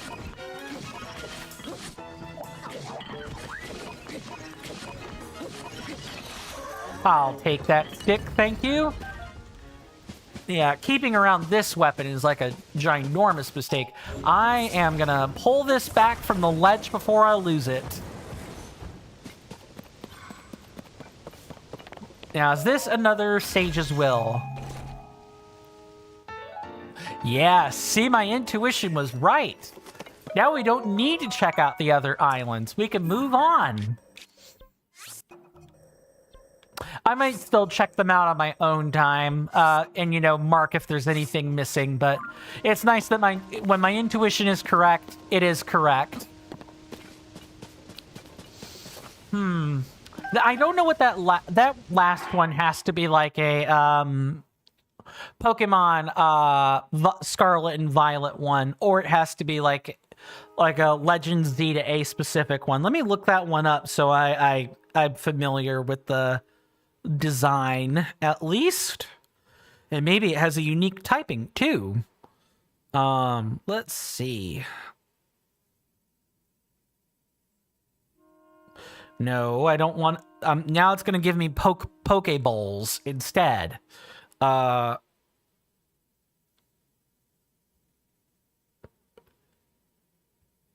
Scarlet and Violet. Okay, and it's a DLC Pokemon. Yeah, that's the reason I'm not familiar with it. I do have Pokemon Scarlet. Yeah, I do have Scarlet. I just don't have any of the DLCs for it. That makes a lot of sense. Although I'm familiar with I'm not familiar with the name, but I am familiar with what it is. It's like the matcha Pokemon. It's like the inverse of Sinistea, if I remember correctly. The masks makes sense.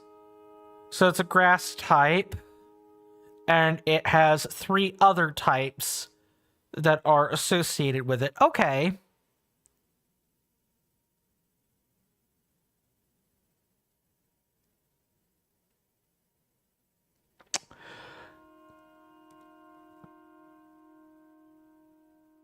Come on, phone. I need you to work with me. I'm even tapping on the different link here. Okay, so since you know, Ogerpon is like a favorite of yours, I do have a question.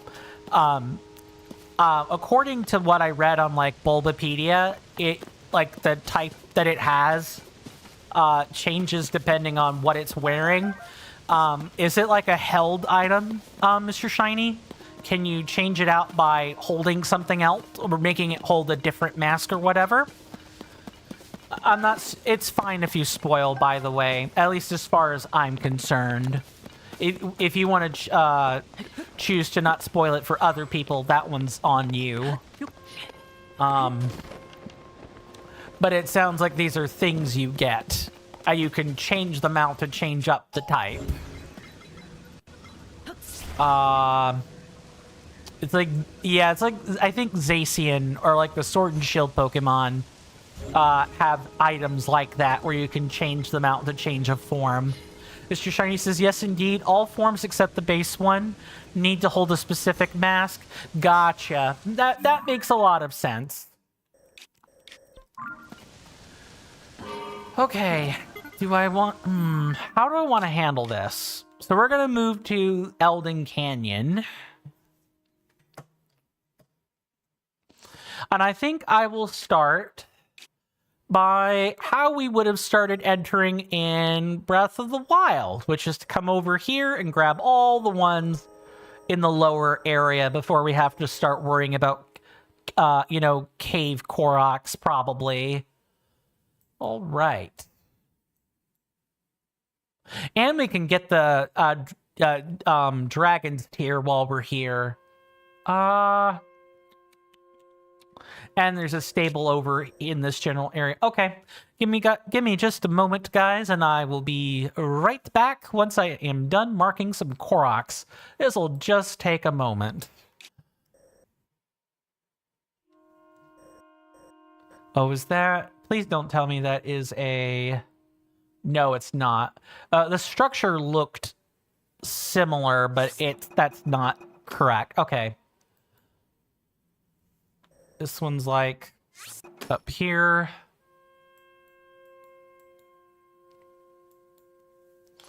Then we have this one. It's about in the same location as the one in Breath of the Wild was. Some of these spots are like exactly the same too, which I do like, for the record. It's this one right here. We have... This one's visible. And then we have... Okay, this one is a Korok friend. And that one, the corresponding one we need to find, is over here. Right about here-ish. Okay. Let's take our little, our fun little device, and we're gonna start heading down now. That's kind of cool. I do like when you can get all the different forms of a legendary or a mythical Pokemon, and all you need to do. Oh, there's the object of desire right there. We were told this. It seems to be moving. There's the light dragon. I'm pretty sure it's a light dragon. It looks like it's got light coming out of it. I think that's where our Master Sword is. I'm not going to obtain that yet. I'm going to mention that plan before, you know, just as like a heads up of how I'm handling the Master Sword. I'm going to slough it out and get probably the other two what I consider to be mainline sages first. I'm going to get them first. And then we can worry about the Master Sword. I think that's a reasonable time to get it. That's just, I'm making an executive decision on that one. Don't worry, we'll have other things to vote on. You know, like when you guys generally want to see, you know, if you guys want me to hit up different regions first, and so on. I think at this point, though, I'll still put that stuff up to a vote, but, we are getting to a point, like if we look at our map, right, there really isn't that much more to see. So I think what I'll probably do, let's see, it takes us what, roughly 3-4 days to finish an area, maybe 5?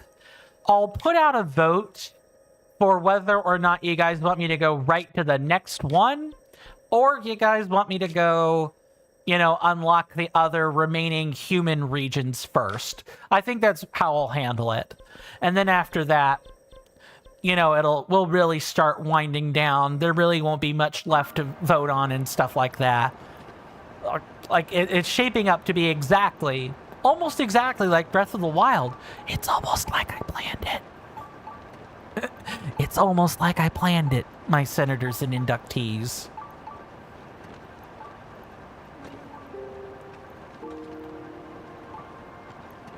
There's a shrine right over there. We're gonna wait till the last possible second. And we're gonna use one of these lovely things.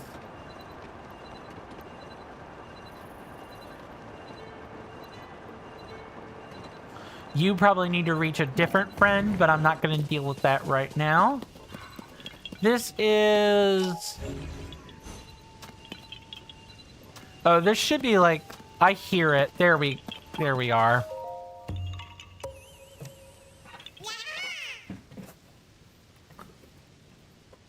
I think probably my, like, another mythical Pokemon I really like that I want to play with at some point in my lifetime, you know, before I die, is Volcanion. I know Volcanion's like an exclusive, right? Like Magiarna's an exclusive, or like a limited distribution event. I would like it if at least a fan game, you know, put the Volcanion in the game. Even if it's like a regional, I still want the chance to use it. Because, trying to play a Pokemon game just so I can, get the regional is very exhausting. Like, that's like, Pokemon games exhibit like some of the biggest FOMO ever, and I don't know how to feel about that. Really, truly.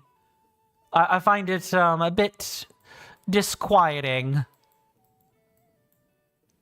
I get why there are limited events. I just don't think there should be for a kid's game. I think that practice has a potential to be really predatory for no reason. And I'm pretty sure, even though you know, Pokemon has the potential to be a predatory title, I don't think the devs are necessarily wanting it to be predatory just on its face, right? It's kind of, you know, they are wanting to sell the game to children and have parents buy. Although you never know, I may be attributing to ignorance what should be attributable with malice. Okay, this wants to, like, complete a pattern, right? Yeah, I think I could kind of see it. It's this one right here.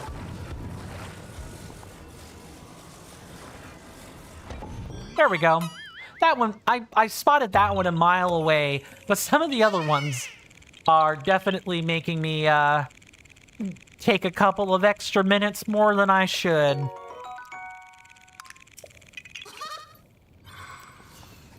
Okay. Nope. Let's turn that around. Let's grab the stable point while we're here.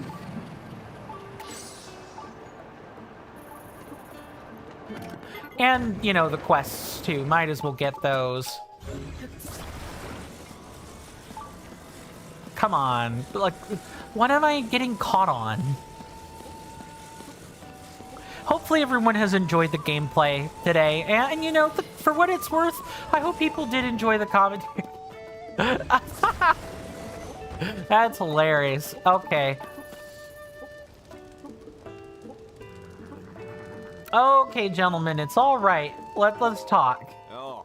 Sure, yeah, we're kind of not wearing our usual gear here. But we're just following orders. It's not weird. Not weird at all. Still, that girl who works in the stable took one look at all of us, and left. She's far over there and won't come back. Why are you shirtless, dude? Doesn't she know we're the real deal? We're the Zonai survey team. This is all superficial. It's not weird. What are you thinking? You guys are all making our research team look like fools. I think you do look weird, so there, chew on that. You're all wrong. We're following Princess Zelda's orders. No, you're not. How did this happen? I was the last member of the survey team to reach the survey location. By then, everyone was dressed like this by order of Princess Zelda. Why would she give such a strange command? Oh man, that girl from the stable. There's no way she'll talk to any of us on the team if we're dressed like this. She'll surely return if you just dress like regular people. Yeah, if you don't dress like hobos. I feel like I'm dealing with a special Yiga clan member is what I'm feeling, and like my heart of hearts. Hi, welcome on in, Tracy Morgan. Good to see you. Hopefully you're doing well in both body and mind, and I hope you enjoy your stay. You've come in just in time. We are in the midst of going around and cleaning up after the fire temple. We're grabbing all the Korok seeds, shrines, and so on. We're in the exploration and completion mode of our Let's Play. Hopefully things are going well with you. Things are going well with me. We've got... Oh, I didn't even run an ad. That's kind of my bad, I think. Yeah, I actually did schedule. I even reactivated things. Curse my automation skills. It's fine. We'll just play out the last 18 minutes.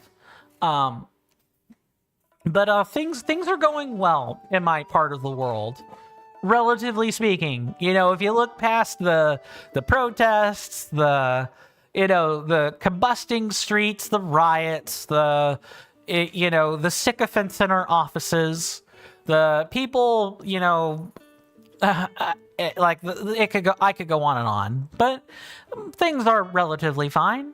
This is fine. Insert the meme of everything is fine with a picture of a burning house and an animated dog in it. It's fine. Hopefully things are going well for you. And if you don't mind my asking, Tracy Morgan, How much of Tears of the Kingdom have you played, if any? Are you new to the game? Never played? Played it a lot, beaten it multiple times. I've had people from all walks come on my stream, either on Twitch or YouTube. youtube.com/coinstamp will get you exactly what you're looking for. I have people of all sorts of strokes come in here, and it's been great to conversate about about this stuff. Mind and body, ha, ha, ha.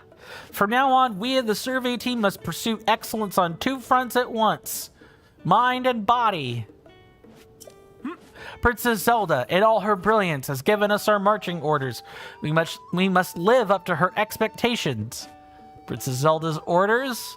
Well, surely it's not to strip down to your shorts. Phew. I saw your stream at YouTube. Oh, please tell me I didn't miss a YouTube message. Ah, I did. Oh, no, I didn't. Hold on. Interesting. Okay. That's cool. Whether you decide to view it on Twitch or YouTube, you are welcome here, always. Hello, NK. Good to see you again, good sir. It has been quite a while. Hopefully you're doing well in both body and mind, and I hope you enjoy your stay. You've come in just in time, Mr. NK. We are cleaning up after the Fire Temple, after we got Yunobo in our fold, in our flock, and we are collecting all the Korok seeds and all the usual stuff that comes along with that. Tracy Morgan asks, what is the hardest challenge you faced so far in the game? Hardest challenge, I guess I would say probably the Koroks, like not individually. Oh, like, yeah, also Gleeok, like just an individual fight, definitely a Gleeok. And specifically a King Gleeok. That's been the hardest thing I've fought so far. The bosses, the temple bosses are more like puzzle bosses. They're kind of a cakewalk, I'm being quite honest. It's just, are you paying attention to what you're doing? If so, great, fantastic. If not, yeah, you're gonna have a bad time. And then I guess in terms of like other challenges, you know, it's just collecting 1,000 Koroks is hard. It's tedious. It's annoying. Mr. NK says, I'm doing well. Good. I'm glad to hear it. How's the kidney stuff going? Well, I seem to be feeling better. You know, I've been drinking more water. You know, it's not the usual hallmarks. The usual hallmarks. Good Lord, I can't talk today.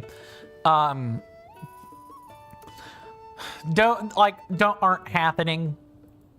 You know, all of that stuff. It seems to have died down, and that's good. I've been, you know, keeping up a pretty tight ship with the antibiotics. I'm on my last day of them before I run out of the schedule. Outside of that, you know, I really still don't like plain water, but there's nothing like the fear of death that will get you to conquer that aversion. If I didn't catch the kidney infection when I did, I could have had sepsis, and then septic shock would have followed. And once you start getting advanced sepsis, you have like 12 hours to live, tops. I'm glad, you know, I did go to the emergency room and get that taken care of. I didn't want to die. Tracy Morgan asks, what's been your favorite tool or ability so far? My favorite tool has definitely been Ascend more than any, and Fuse, both. Like, my favorite one is Ascend, but Fuse is also good. Like, you interface so much with Fuse in the game, it's hard not to develop at least some kind of appreciation for it. Mr. NK says, map rune or auto build? If you know, you know. Yeah, auto build has been a time saver as well. I've used it for everything from material farming with apples and fleet lotus seeds to building, you know, hover bikes or like other modes of travel. And with the schematics, there are plenty of other things you could use for auto build as well. Mr. Shiny says if I had to guess, he'll say that it's a Gleeok. Yeah, I mean, I was going to say Koroks because I was thinking overall, but an individual challenge is definitely a Gleeok.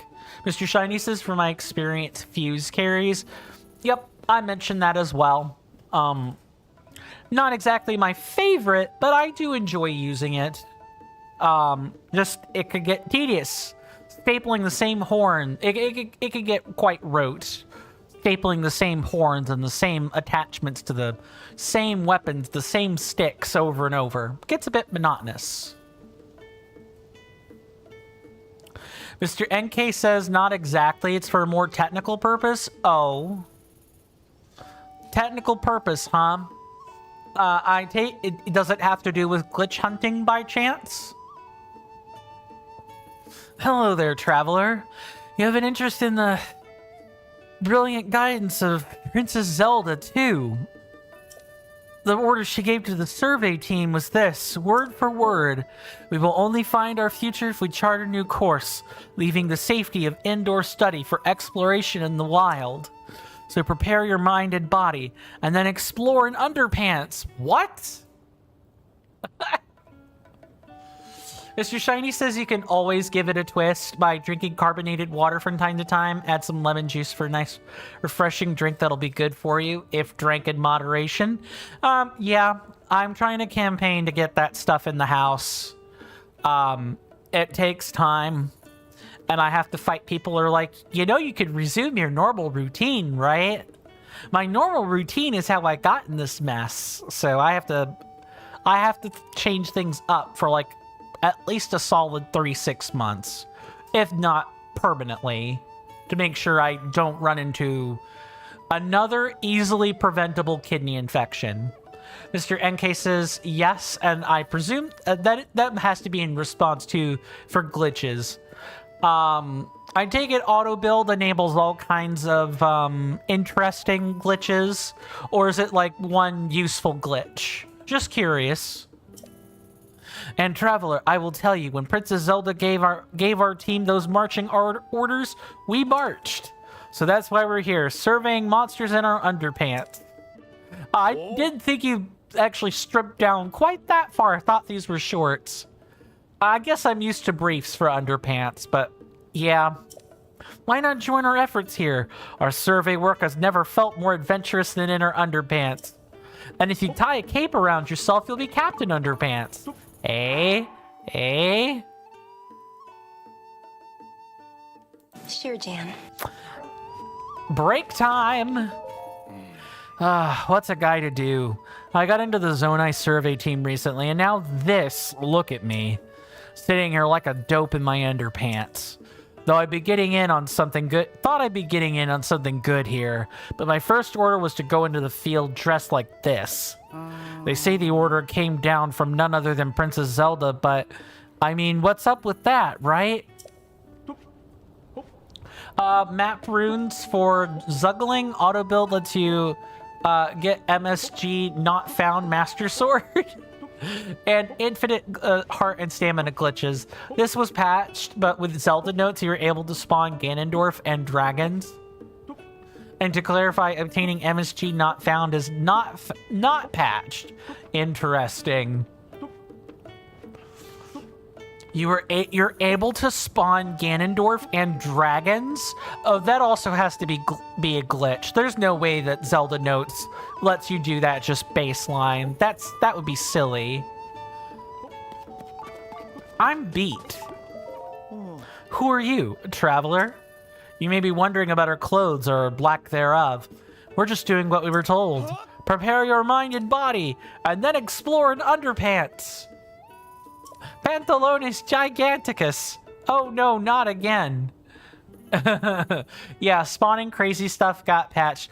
Okay, so it sounds like you don't normally get to spawn things with Zelda nodes. and it's a perk of how it interfaces with the inventory system that lets you spawn crazy things. Okay, that's making some sense to me. Those were the orders handed down to the Zonai survey team. As for why, that I couldn't tell you. Tracy Morgan, if you do happen to still be here, I'll mirror your questions back at you. You know, what's the hardest challenge you faced in Tears of the Kingdom? And that goes for anyone for that matter. What was the hardest thing you had to do in Tears of the Kingdom? As well as like your favorite tool or ability that you like to use. It just terrified me. It terrified me just leaving the stable without clothes or equipment. I can't imagine trying to fight monsters this way like Sango and Drant. Those two went to the monster den just up the road. I told them to come back at the first sign of danger, but still no sign of them. Is there... okay. Underpants. Please tell me Penir is not going to be wearing... like underpants and stuff. There you are, partner. Have you seen all the men in underpants at the stable? I've been listening to the chirps and warbles from my sources. You mean the birds that you talk to? They say that Princess Zelda ordered all the members of the Zonai survey team here to dress that way. This spot used to see a lot of travelers coming through here on their way to Goron City. But they're mostly taking a new road now, so monsters have been making their home in the area. I've been telling folks that it's too dangerous around here to walk around in just their underpants. They won't listen to me, though. They insist they're following Princess Zelda's orders. I've also heard that some of these underdressed men have set off to explore a place near here. They went to look into a monster den up this mountain road and haven't come back yet. Why would Princess Zelda give such a reckless order to the survey team? These chirps and warbles are going to give us a real story to report on. I just know it. For a princess, a group of fellows in their underpants have settled in at Foothill Stable. Penn says they're on the Zonai survey team, and they're wearing only underpants by order of Princess Zelda, which sounds odd all around to him. He's also concerned that some of them left to investigate a monster den on the nearby mountain road and have not yet returned. Mr. NK says, probably Minero the first time you saw her, specifically the boss, but it got easy after a bit. I'm looking forward to the difficulty ramp on future bosses, because so far I have been a little bit underwhelmed with Colgera and the Marbled Goma. We probably have time to grab one or two more things, and then we'll have to call it an episode. I did get a notice that dinner was ready, and I have a fairly limited time to eat it before it gets cold and doesn't taste all that great. And I'll make sure I do these shout-outs before we part ways. Welcome to Foothill Stable. Thank you for supporting the Stable Association. Since this is your first time here, we'll add 1 point to your pony points. What do we get? Oh, it looks like you got some points saved up, Link. If you want to get your reward, step up to the side counter where I keep the ledger, then call me over. Now then, once again, welcome. Do you want to register a horse, or take one out for a ride? How can I help? Now that I think about it, Link, I hear that things in Zora's domain aren't so good right now. Word is some goopy stuff called sludge is falling out of the sky. Zora's domain is to the southeast of here, and a bit out of the way. Still, I can't help but worry this sludge will start falling from the sky here too. And let's go ahead and grab the reward. Receive reward. You like to get your pony points reward, right? As a reward for 20 points, you can now register an additional horse. If there's a wild horse that catches your fancy, please bring it to us. If you save up just 3 more points, how about that? You'll get a knight's saddle and bridle. We appreciate your patronage. Sure you do. But you know what else I appreciate, though? Not having to deal with that for a moment longer. I think we have just enough time to grab this Korok and probably grab the shrine, and that'll have to be good enough, ladies and gentlemen and non-binary people. It is a catch the seed. NK says, every boss has its own unique aspect. Queen Gibdo is definitely more difficult, and Muktarok is the same every time. Yeah, that makes sense. What the heck? Let me interface with this. I'm sorry, what? I'm looking at the correct Korok, right? I'm not hallucinating?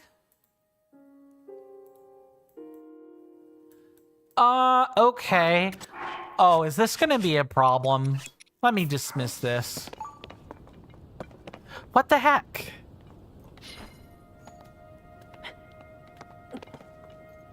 That's not it. Why am I not able to interface with this? NK says Mineru's alright. It is pretty fun assembling her, though. I have heard, you know, some snippets of that. Yeah, I do look forward to doing that myself when the time comes. But, I am trying to keep spoilers down to a minimum, if you don't mind, Mr. NK. I did a relatively good job of mitigating that. Oh, I'm supposed to cut. Oh, that's what the cut it was for. It's for this. I'm an idiot. I'm an idiot sandwich. I'm an idiot placed between two slices of idiot bread. Clearly. It's just asinine.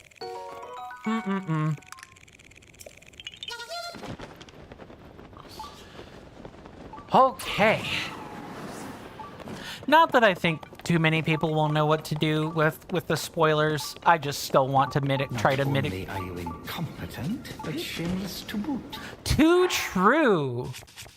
Too true, Mr. Shiny. Thank you for the redemption on that.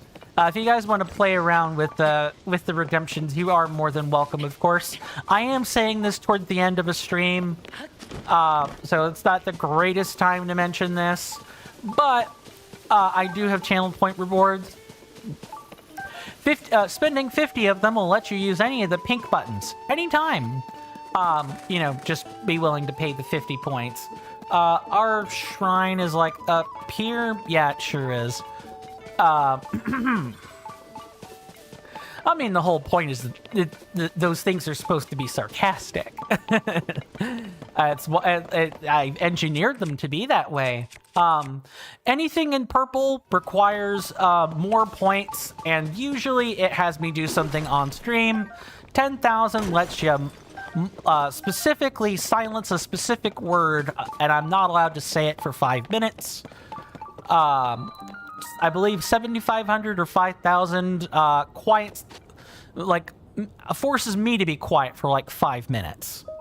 If you just feel I'm gabbing too much, then you can totally do that. The ones in black are bog standard Twitch channel point redemptions. Every Twitch channel has those. I just color coded them so people know. You know, people know what those are more than anything. Well, my lovely senators and inductees, I think this is a good place to call it. We did exactly what I wanted to do today on the thumbnail. I hope you guys enjoyed the thumbnail. I'll make sure I post that in the Discord after I'm done eating, because I'd like to go eat. I'm looking forward to tonight's dinner. Before I go, let me just put out a quick Twitch shout out. We can kind of all truncate on the streaming platforms at the same time. If you guys like variety streamers and you guys like big channels, go check out an associate of mine named Venora Darkwolf. She made partner toward the end of last year, I think, or the beginning of this year. And she's been working really hard on her content. She plays lots of stuff. Helldivers. She's done some collabs with other associates that I'm familiar with. Reaver of Bone comes to mind. As well as, I want to say some multiplayer games. I don't remember which ones, though.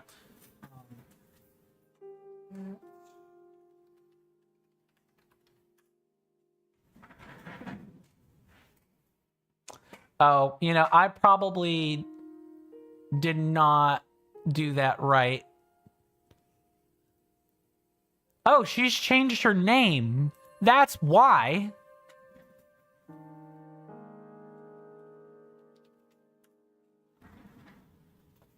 Never mind. Yeah, that's why that didn't work. Yeah, so it's just Venora now. Yeah, go check her out.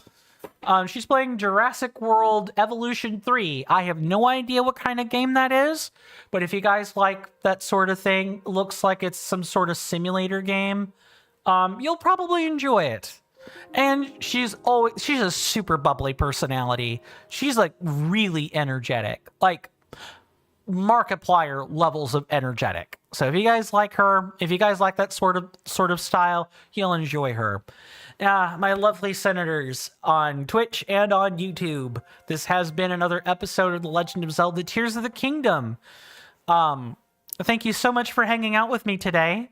I really do appreciate the company, you know, through thick and thin, when I mess up, all that fun stuff. I really I really do appreciate it. I'll just read these last comments on the way out before I really close things. Mr. Jason says, by the way, Mr. Coin, don't forget to reply to the DM when you have a chance. Sure. I'll make sure to do that. I have more to say, but you usually do chats where it's a flow. Makes sense. Mr. NK says, bye, gotta go. It's probably useless since you're about to end the stream, but see you. Thank you for stopping by. Really appreciate it. To you as well, Mr. Shiny. See ya. And thank you for the stream, Mr. Coin. Thank you for hanging out, Mr. Jason. My senators, do stay safe. Do take care of yourselves. You're welcome in my hallowed halls anytime, whether that be Discord or Twitter, Blue Sky, Mastodon, when I get it all set up, wherever really. Do stay safe, and I'll see you guys next time. And with that, goodbye.